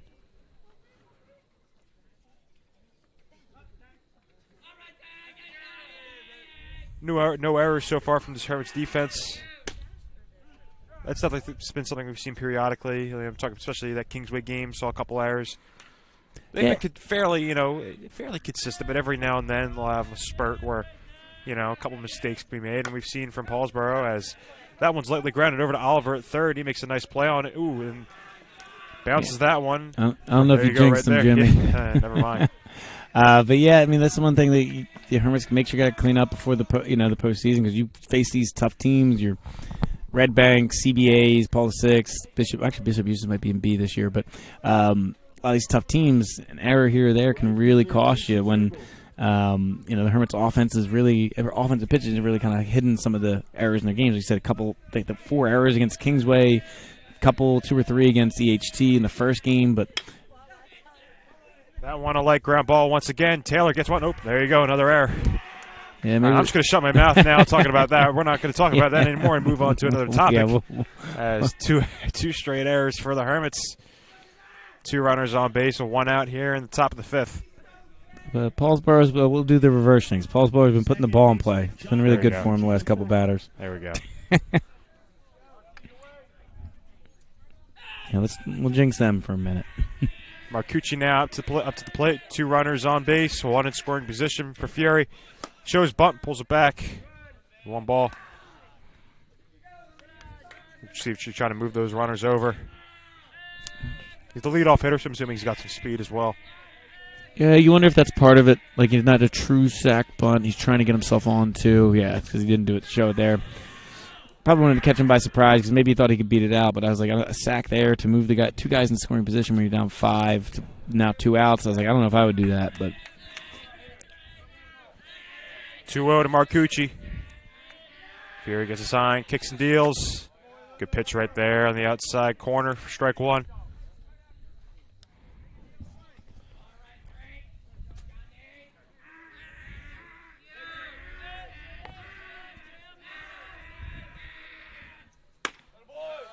Ooh, and that one a little inside for ball 3. Getting a little darker now. This game was started a little later than usual, around 4:45.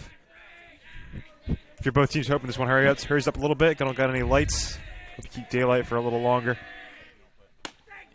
As that one's inside, Marcucci walks, and that'll load the bases.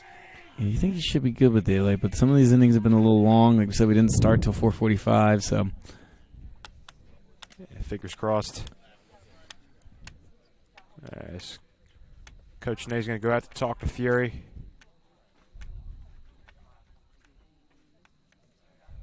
And looks like that's going to be it for him. We're going to have a pitching change here in Richmond for the Hermits. Fury able to go for full 4 innings and gets 1 out here in the 5th. Allows 1 run. Bases loaded. Good out for him. Just kind of lost it here in this inning, but overall, can't complain too much as it looks like he's going to be replaced by Matt Kauser on the mound. And Kauser, another one of these double sport athletes. Money Matt Kauser, as I call him for basketball. Yeah, started most games for the Hermits and had that lethal 3-point shot. Sophomore, transferred here from Haddonfield after his freshman year.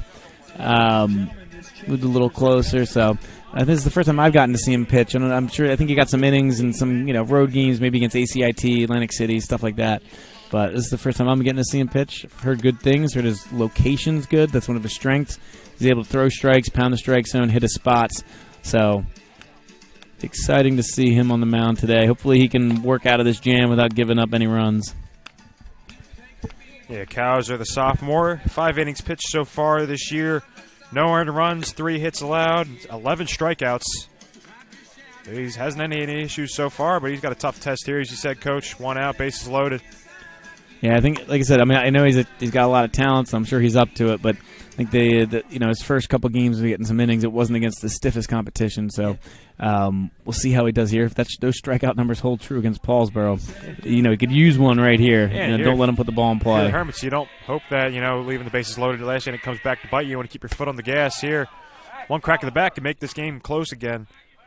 Yeah, right there, like I said, everything I heard about him is he loves to pound the zone. He's got command, and that starts off with the first pitch strike. Yeah, he'd love a ground ball right here. Is that second pitch? Ooh, just a little off on the inside. Maybe for ball high. 1. I don't know. Yeah, I thought that looked good. Honorano now at the plate. Fouls that one off. It'll go out of play. A 1-2 count now to him. Love to get the strikeout here if you're Kauser. See where he tries to go with it. 1-2 count to him. Now the pitch off speed.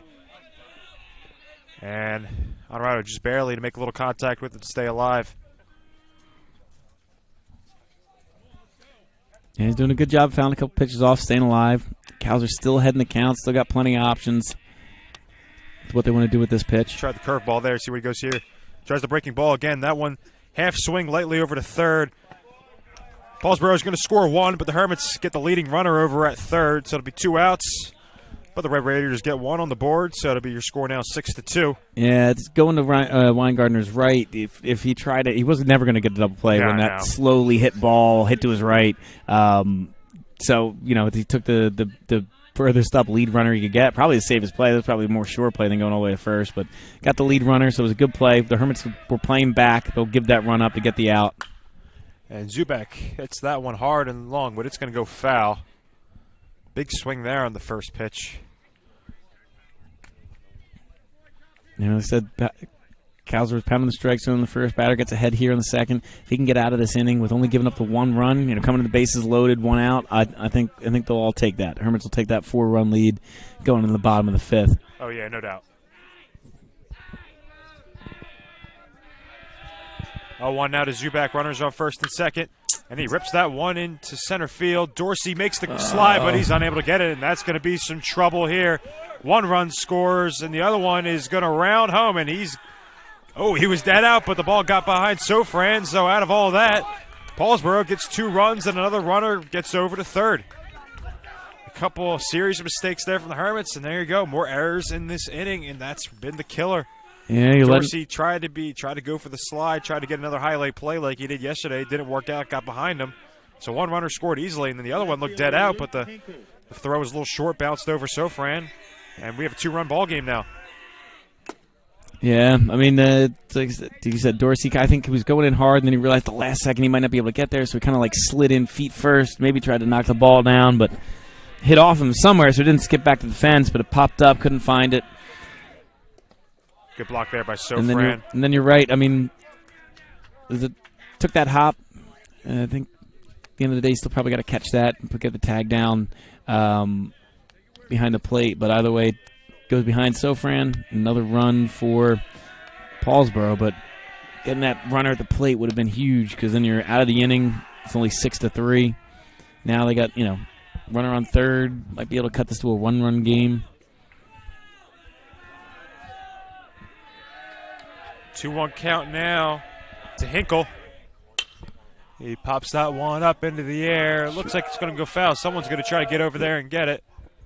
And the catch will be made. So the Hermits get out of this one, but Paulsboro able to scrap back a little bit. They put up 3 runs in this inning. Your score is 6-4. Let's see if the Hermits can try to get their lead a little longer again right after these messages. Family business. Myself and my wife wait on 90% of the customers who walk in the door. So you're going to get somebody who's going to help you. He knows something about the floor covering business. But we specialize in carpet, hardwood, laminate, luxury vinyl tile, area rugs, and a service. When we stock a lot of rolls of carpet, buying from the roll as a customer, you save money. I am very proud to own Richland Carpet, and I am very proud of the selection and the service that we provide. Family business. Myself and my wife wait on 90% of the customers who walk in the door. So you're going to get somebody who's going to help you. He knows something about the floor covering business. But we specialize in carpet, hardwood, laminate, luxury vinyl tile, area rugs, and a service. When we stock a lot of rolls of carpet, buying from the roll as a customer, you save money. I am very proud to own Richland Carpet, and I am very proud of the selection and the service that we provide.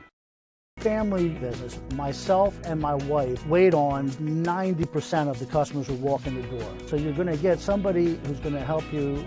He knows something about the floor covering business. But we specialize in carpet, hardwood, laminate, luxury vinyl tile, area rugs, and a service. When we stock a lot of rolls of carpet, buying from the roll as a customer, you save money. I am very proud to own Richland Carpet, and I am very proud of the selection and the service that we provide.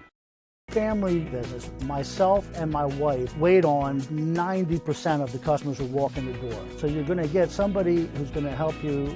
He knows something about the floor covering business. But we specialize in carpet, hardwood, laminate, luxury vinyl tile, area rugs, and a service. When we stock a lot of rolls of carpet, buying from the roll as a customer, you save money. I am very proud to own Richland Carpet, and I am very proud of the selection and the service that we provide. Family business. Myself and my wife wait on 90% of the customers who walk in the door. So you're going to get somebody who's going to help you. He knows something about the floor covering business. So we have another pitching change here in the bottom of the 5th. Paulsboro is smelling blood a little bit in the water as they're now bringing in Hunter Zubak, the senior.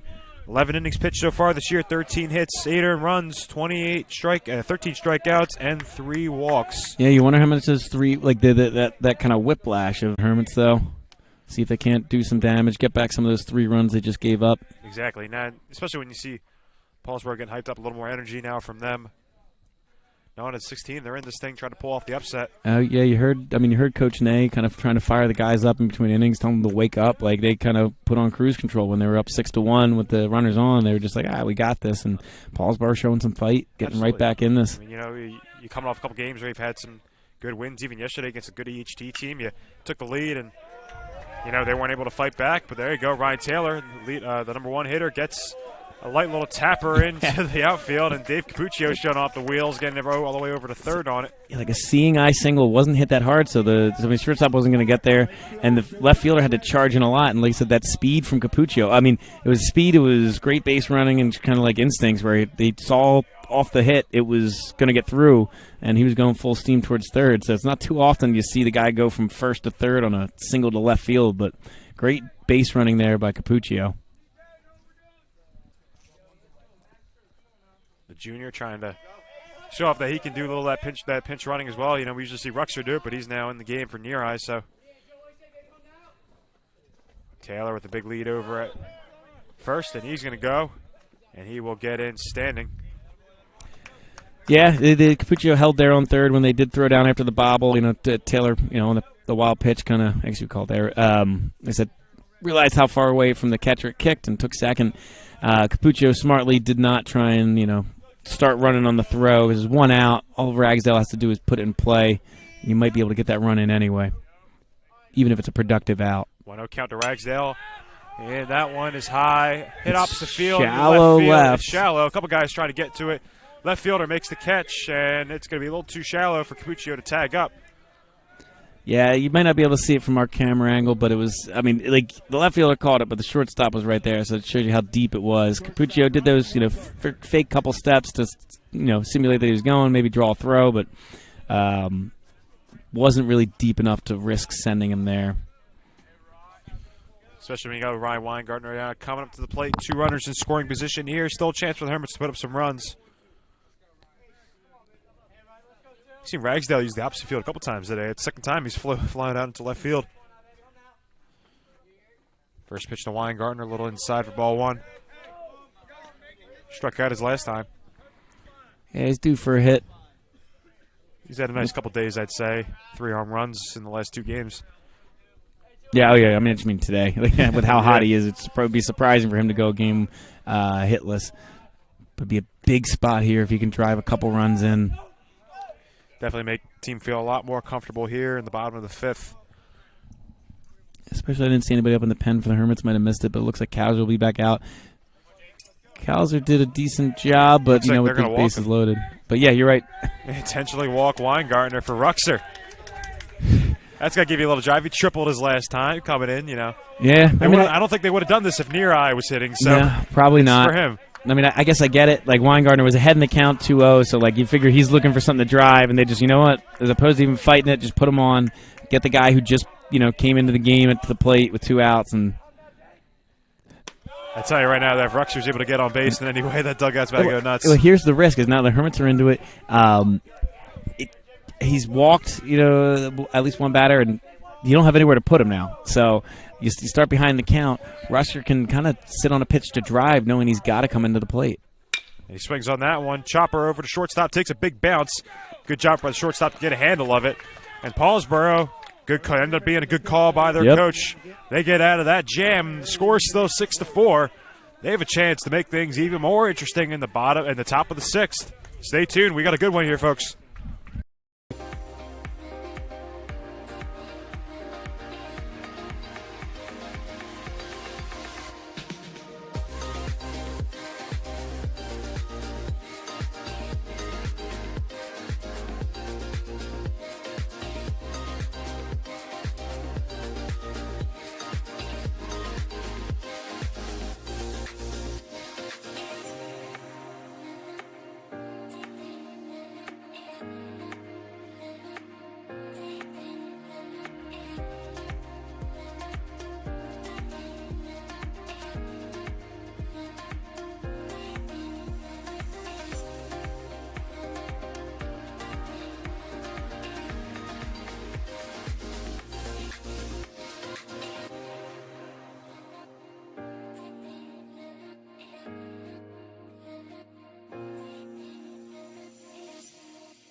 Hi, this is Dr. Patel of Atlantic Medical Imaging. February is the month of Valentine's and also American Heart Month. We're back here in the top of the 6th, ladies and gentlemen. I'll now show you some of the standings from the non-public A South. Just scratch. Yeah, so we'll show it again in between pitches, but you can see this is our courtesy of Will Morris's PowerPoints. Might differ from NJ.com, but it kind of gives you the max, min, where they're at. And right now the Hermits on top with a good chance to get some more as they line that single into left. Might try for 2, but you can kind of see the PowerPoints as, each game is important. Like I said, that max number can go up if you keep winning games in the diamond and keep having the opportunity to play some more opponents with some higher number of wins. Absolutely, but don't look now, ladies and gentlemen. The tying runner is now at the plate for Paulsboro. Cows are back on the mound for his 2nd inning of work. Quick single there from Doug King. Now Rocco Pellegrini up to bat. In a big spot. Where are they at in the order, Jimmy? Do you know? Pellegrini's the 6-hole hitter.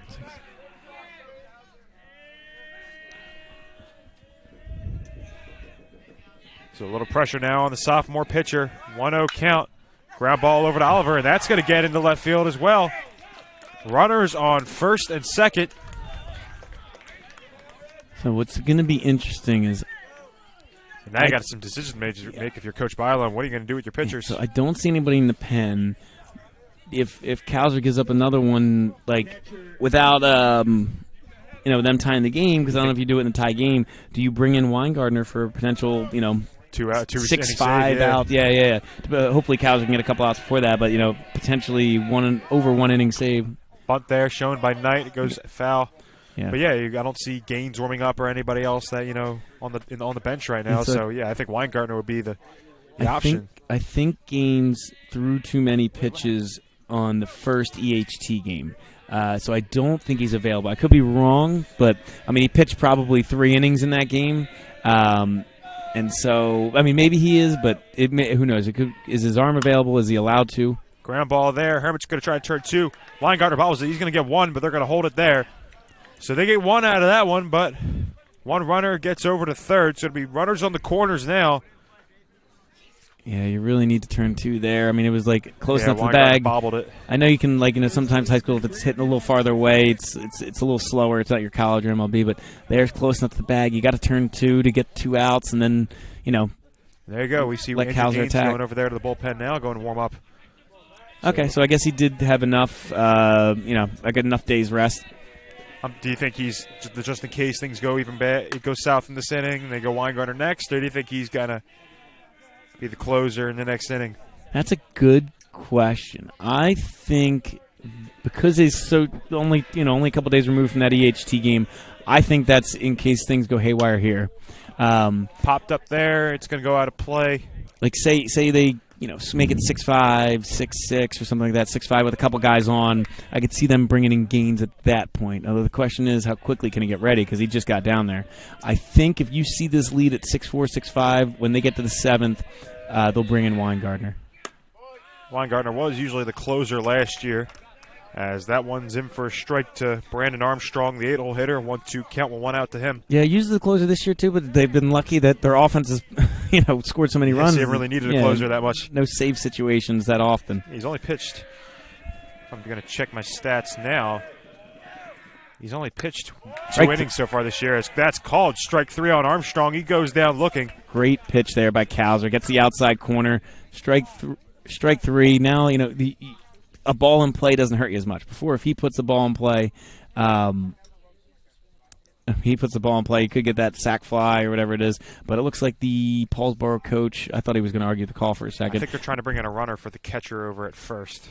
I think that's why. I heard something talk about a catcher. Yeah, I think that's what it's going to be. That makes sense. So I guess you don't have to do the courtesy runner, and then maybe now there's 2 outs they're letting him. So, he just had to let him know that, hey, we didn't take the courtesy runner earlier, but we want to take the courtesy runner now. Big strikeout there for Cowser. And one of the things is we were talking about how Weingartner hasn't pitched that much. Because some games like at EHT and Gloucester Catholic, maybe it wasn't Gloucester, but it was some of these games where they bring Gaines in to pitch as the second relief pitcher, or the first release pitcher, and he's just been mowing him down, and no real reason to bring in Weingartner as a closer. I think also they keep Weingartner on the field because you got to get a little creative when you put him in there. You move Taylor over the shortstop, probably move Oliver over to second, and I guess maybe Lavari to third, but I think you definitely kind of screws up your infield a little bit when you put him in there. You got to switch the things around, so that could definitely have a bit of an impact as well.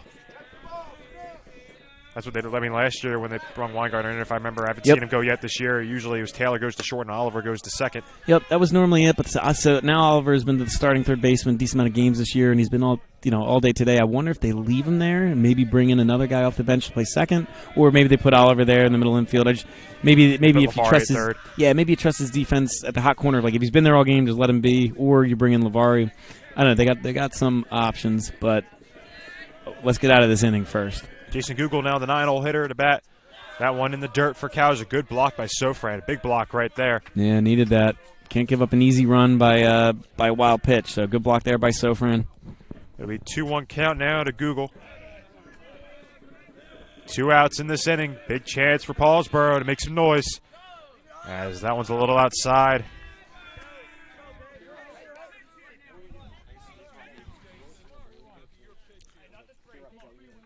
Gaines still throwing down there. If the bases go loaded, I wonder what Coach Bylone will do.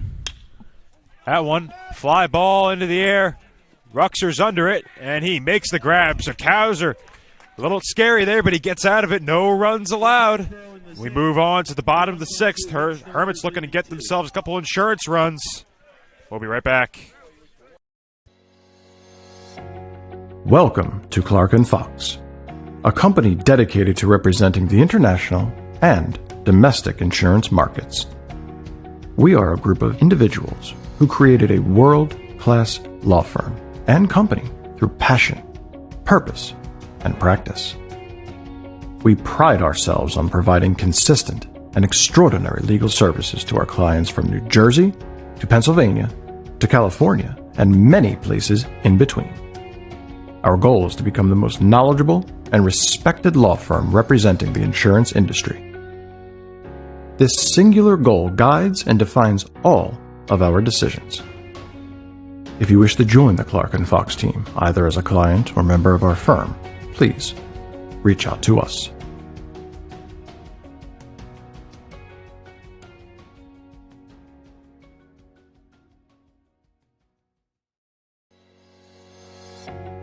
Welcome to Clark & Fox, a company dedicated to representing the international and domestic insurance markets. We are a group of individuals who created a world-class law firm and company through passion, purpose, and practice. We pride ourselves on providing consistent and extraordinary legal services to our clients from New Jersey to Pennsylvania to California and many places in between. Bottom of the 6th now in Richland, New Jersey. If you're just joining us, we got a good one here in the first round of the 48th Annual Joe Hartman Diamond Classic. St. Augustine versus Paulsboro. Herbert's looking to get some insurance runs here in the bottom of the 6th. Yeah, best case scenario, you get a couple runs. You can leave Cowser in for no. I mean, I wonder if. Sorry, I'm kind of curious if they'll leave Cowser in for his third inning. In the 7th, they got Gaines warming up. Looks like Weingartner's actually going down to the pen too. So the Hermits will have some options. I thought Gaines warming up was going to give us our answer, as Dorsey bloops that one into right field. Work. But I thought it was just going to be Gaines warming up. I assume they're going to the pen. Cowser did a good job for his 2 innings he was pitching. But it looks like the Hermits are going to give themselves a couple options. As both Gaines is still throwing, even though Ryan Weingartner's out there too. So it'll be interesting to see who the Hermits bring in. Hopefully with more than a 2-run lead. Hopefully. Lavari up now, no outs in this inning. Dorsey, solid lead over at first. Zubek still on the mound for Paulsboro. As Lavari moves out of the way, and Dorsey's going to get 2 on that one. Yeah, catcher, it almost hit Marco, kind of popped into the catcher's glove and out, and it was a good job reading that by Dorsey. As soon as he saw it hit the ground, he took off for second. Hermits looking to help their pitchers out here. 1-0 count to Lavari, no outs. Zubek kicks and deals, and that one in the dirt. Dorsey thinks about it, stays over at second. Good call.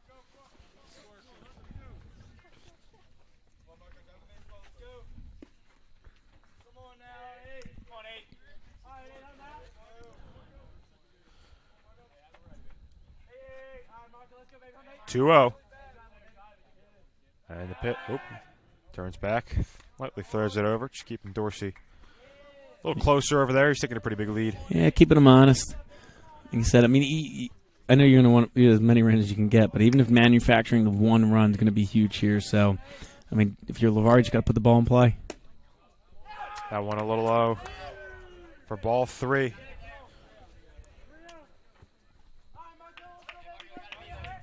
Um, 3-0 count out of Lavari. I know a lot of times you'll be taken here, but I don't know. I feel like you give the hitter an option. Yeah, if you got one pitch to look for, and if it's that pitch, swing.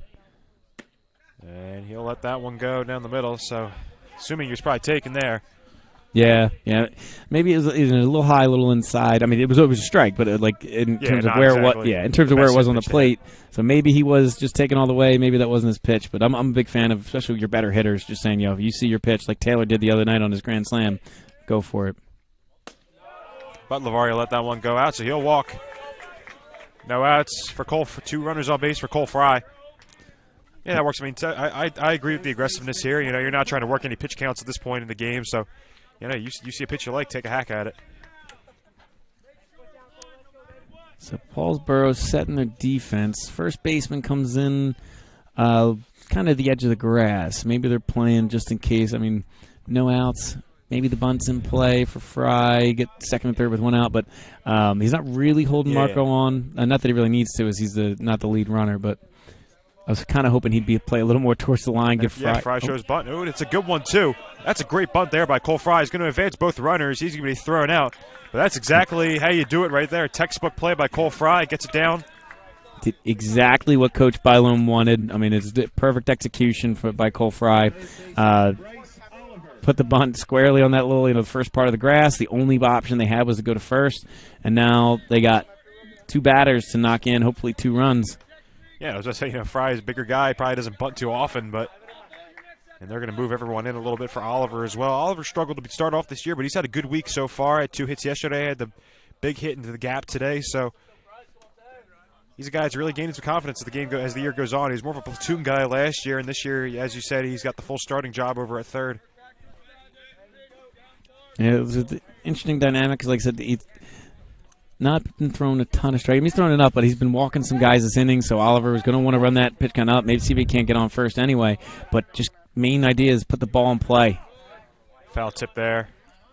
Yeah, I think he took his head off a little early, but I mean, right here with one out, a ground ball, but the infield in might score 2. Fly ball, you might be able to get that sac fly, so you just got to make contact. It's the biggest thing right here.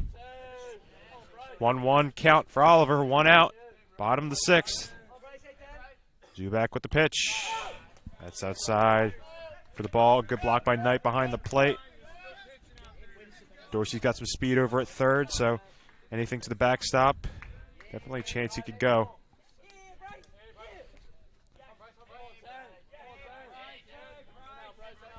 Two-1. Ground ball, hit hard.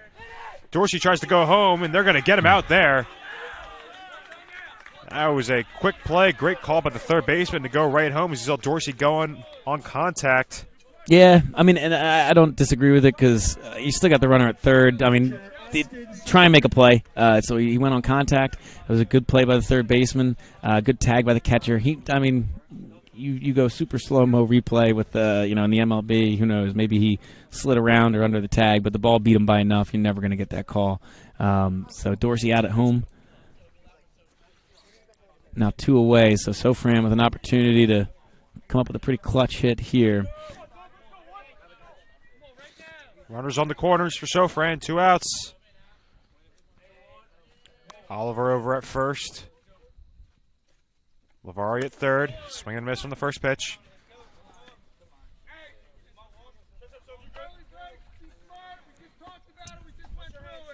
And now looking over the bullpen, it's only Weingartner warming up, so safe to assume we're going to see Ryan Weingartner looking to get the save in the top of the 7th.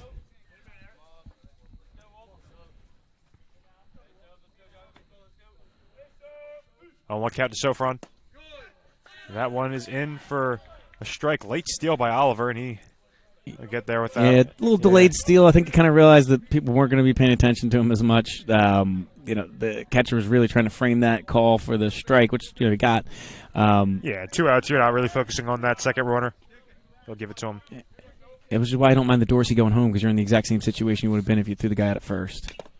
Foul tip there from Sofran, staying alive. 0-2 count to him still. I mean, so if Dorsey held, they throw him out at first. Your runners on second and third with 2 outs, which is the exact same situation you ended up being in. So I like the aggressiveness, but again, it was just a good play by Paulsboro to keep it a 2-run game. Hopefully Sofran can change that. Yeah, Paulsboro, you definitely got to conserve the runs now. You're not going to be giving up runs for outs at this point, as that was a little high. Sofran going to stay alive, 1-2 count, but you definitely go out in that situation, especially because you got a good pitcher coming in for the Hermits. Scoring 2 runs against Weingartners are going to be a tough task. You don't want to make that any harder.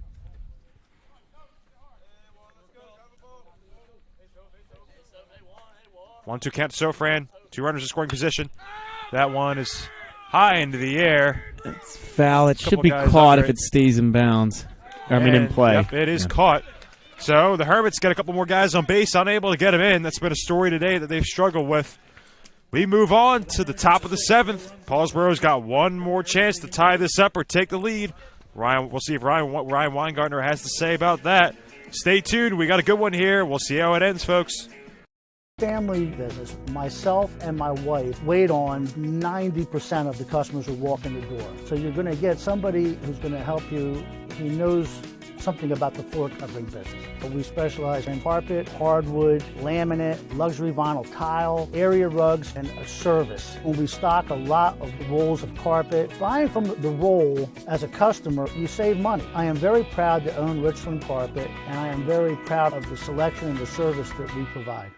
Family business. Myself and my wife wait on 90% of the customers who walk in the door. So you're going to get somebody who's going to help you. He knows something about the floor covering business. We specialize in carpet, hardwood, laminate, luxury vinyl tile, area rugs, and a service. When we stock a lot of rolls of carpet, buying from the roll as a customer, you save money. I am very proud to own Richland Carpet, and I am very proud of the selection and the service that we provide. Family business. Myself and my wife wait on 90% of the customers who walk in the door. So you're going to get somebody who's going to help you. He knows something about the floor covering business. We specialize in carpet, hardwood, laminate, luxury vinyl tile. All right, folks, we're back here. I'm Jimmy Bachman alongside Mr. Tom Bermel, top of the 7th here, and in comes the closer for the Hermits, Ryan Weingartner. Yeah, so the defensive changes, they sub in Capuccio for Cowser. So we were debating that, do you move Oliver over to second like you had before, in previous seasons when Taylor went to short. Instead, they elect to leave Oliver at third base where he's been all game and bring in David Capuccio, who, a nice bit of base running, even though he didn't score earlier in the game as that courtesy runner. But now he'll enter the game at second base for the Hermits. Weingartner, a guy that no one scored against so far this year, and not many guys scored against last year. Looking to get the save here for the Hermits. Hermits looking to be in control of this one going into the 5th inning, but then Paulsboro's bats woke up. Made this a 2-run game. Yeah, especially bottom of the 4th with 2 outs. The Hermits were looking good up 6-1, bases loaded, but in an inning and a third, half an inning and a third, how quickly things change. 0-2 count. Weingartner, that pitch high for ball 1. He'll be facing top of the order for Paulsboro. 1-2-3. John Marcucci, the one-hole hitter, leading off. 1-1 now on the pitch. Fouled off. Bit of a change of velocity here as well. Ryan Gartner got some speed on that fastball compared to Cowser, who was more of a location kind of guy. A couple more off-speed pitches. Yeah, Weingartner and Gaines are the 2 hardest throwing Hermits. Curveball there. That dips in. Ooh. Look close. That one had Marcucci deceived. He's lucky to still be in the batter's box, but we'll move on to 2-2. I guess he's saying where it crossed the plate, it was still high, and then it kind of, curved down into the glove. But Weingartner goes fastball that time. It's in the dirt. Full count now for Marcucci. Where's Marcucci at in the order? He's the one hole. Yeah. All right, so that's if you're Paulsboro. This is exactly what you want. 3-2. That one fouled off out of play. I mean, at the end of the day, this run doesn't matter. Don't walk him. Don't put him on base. Don't put the tying run on the plate. Just, I'd say, try and throw a fastball by him, but you got to throw a strike. You can't walk him here. Weingartner with the pitch. And that's going to be ball 4. Marcucci walks, and now the tying run is going to come to the plate as Dante Honorado approaches. The lefty started off pitching today. Marcucci now on first base. The leadoff hitter. He's got some speed. The Hermits trying to close this one out. But Paulsboro, they got a lot of fight in them. 16 seed coming in, giving the 1 seeds trouble at their own field. Popped up. This one's coming right high towards us. A couple guys looking for it. We'll see what's going to go, and that's going to hit the roof of the dugout, so it'll go foul. Yeah, just by a few feet. Hermits were hoping that'd stay in play. Maybe get that first out easy on 1 pitch, but drifts that last couple feet, hits the top of the Hermits dugout. And Weingartner's heading the count 0-1.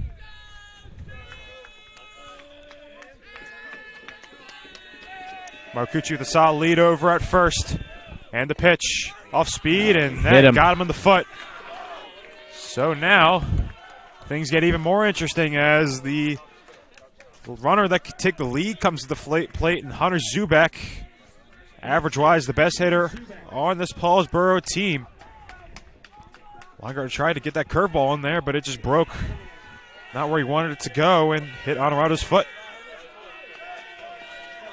Now the pressure is on in this situation. Runners off first and second. Here's the pitch. High ball 1. Cole Fry coming in a little bit at first base, looking to see if they try for that bunt, similar to the Hermits did last inning, bunt him over to get second and third with 1 out. He didn't offer, though, so he's the 3-hole hitter. Popped up again, it'll go out of play. Yeah, so he is the 3-hole hitter. They probably they want him swinging away. I mean, looking at his stats, give me 1 second. Number 1,300, Zubak, he's hitting 425 on the year with 8 RBIs, so I think a guy like that, if you were in the bottom of the order, if you were another guy, the average wasn't as high, but a guy like him, yeah, I think you let him swing. 1-1 count now to Zubak. Weingartner kicks and deals in the dirt, ball 2. Sofran's going to go out to talk to his pitcher. Weingartner just not locating so far in this inning.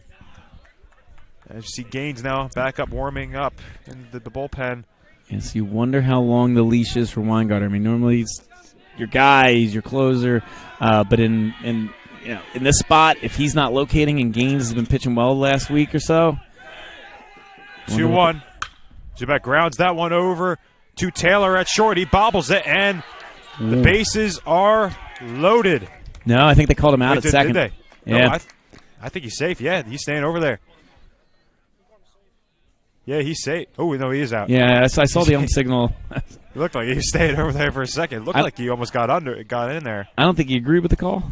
I don't know if I really agree with the call, but I will take it. First out of the inning. 1 out now. Yeah, so again, the Hermits just bobbling the ball a little bit. This time it was Weingartner earlier at short, Taylor now. It's been a couple times. It's kind of a little. Yeah, and I don't know if you think he's getting ready to try to turn 2, so he kind of starts moving his glove a little early. I mean, swing and a miss there. I don't know if you'd get this 2, but you got to make sure you got the 1. It was closer than I would have liked it to be. So either way, they got 1 out, and that was a late swing. I don't know if I moved from the fastball that much. I don't know. I think he may be able to blow it right by him. Hinkle, the cleanup hitter, up to the plate. That one a little low for ball 1.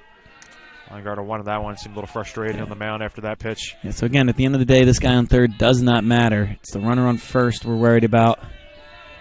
And at the plate. See if they try to have him steal here.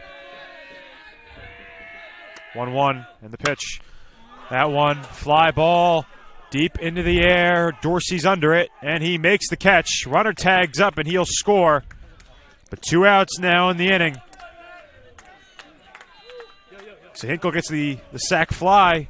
The lead now only 1 for the Hermits with a runner on first base, and Rocco Doug King coming up to bat. Singled his last time. Yeah, so that's probably the right base running. It's a tough spot. I was going to say, like, maybe if you thought Dorsey was going to get there, which he caught it on the run a little bit, not full on the run, but do you try and tag the second to steal that extra base? But if he doesn't get there, the runner was already at second, maybe he scores to tie the game as he runs. Runner goes. Sofran with the throw down to first. Oh, and would have been close. Got there just in time.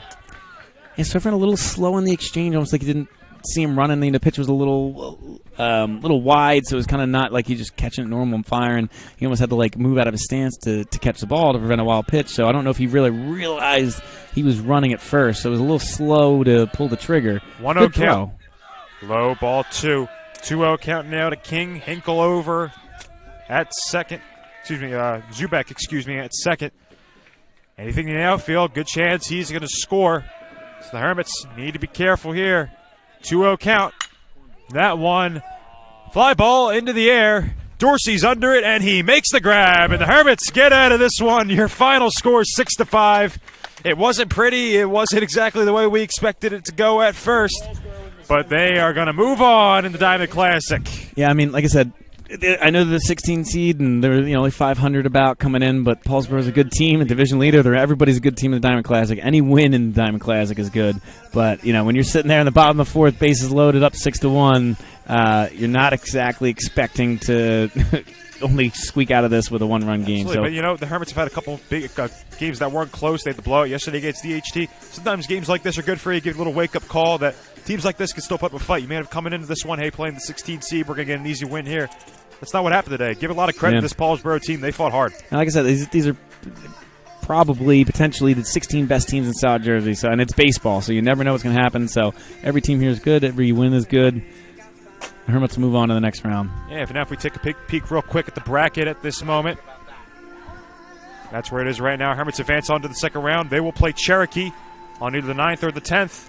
But that will do it here from Richland, ladies and gentlemen.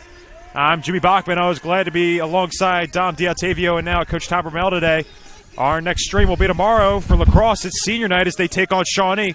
Make sure to tune into that one. But for now, I'm Jimmy Bachman, and we will see you next time. As always, go Hermits.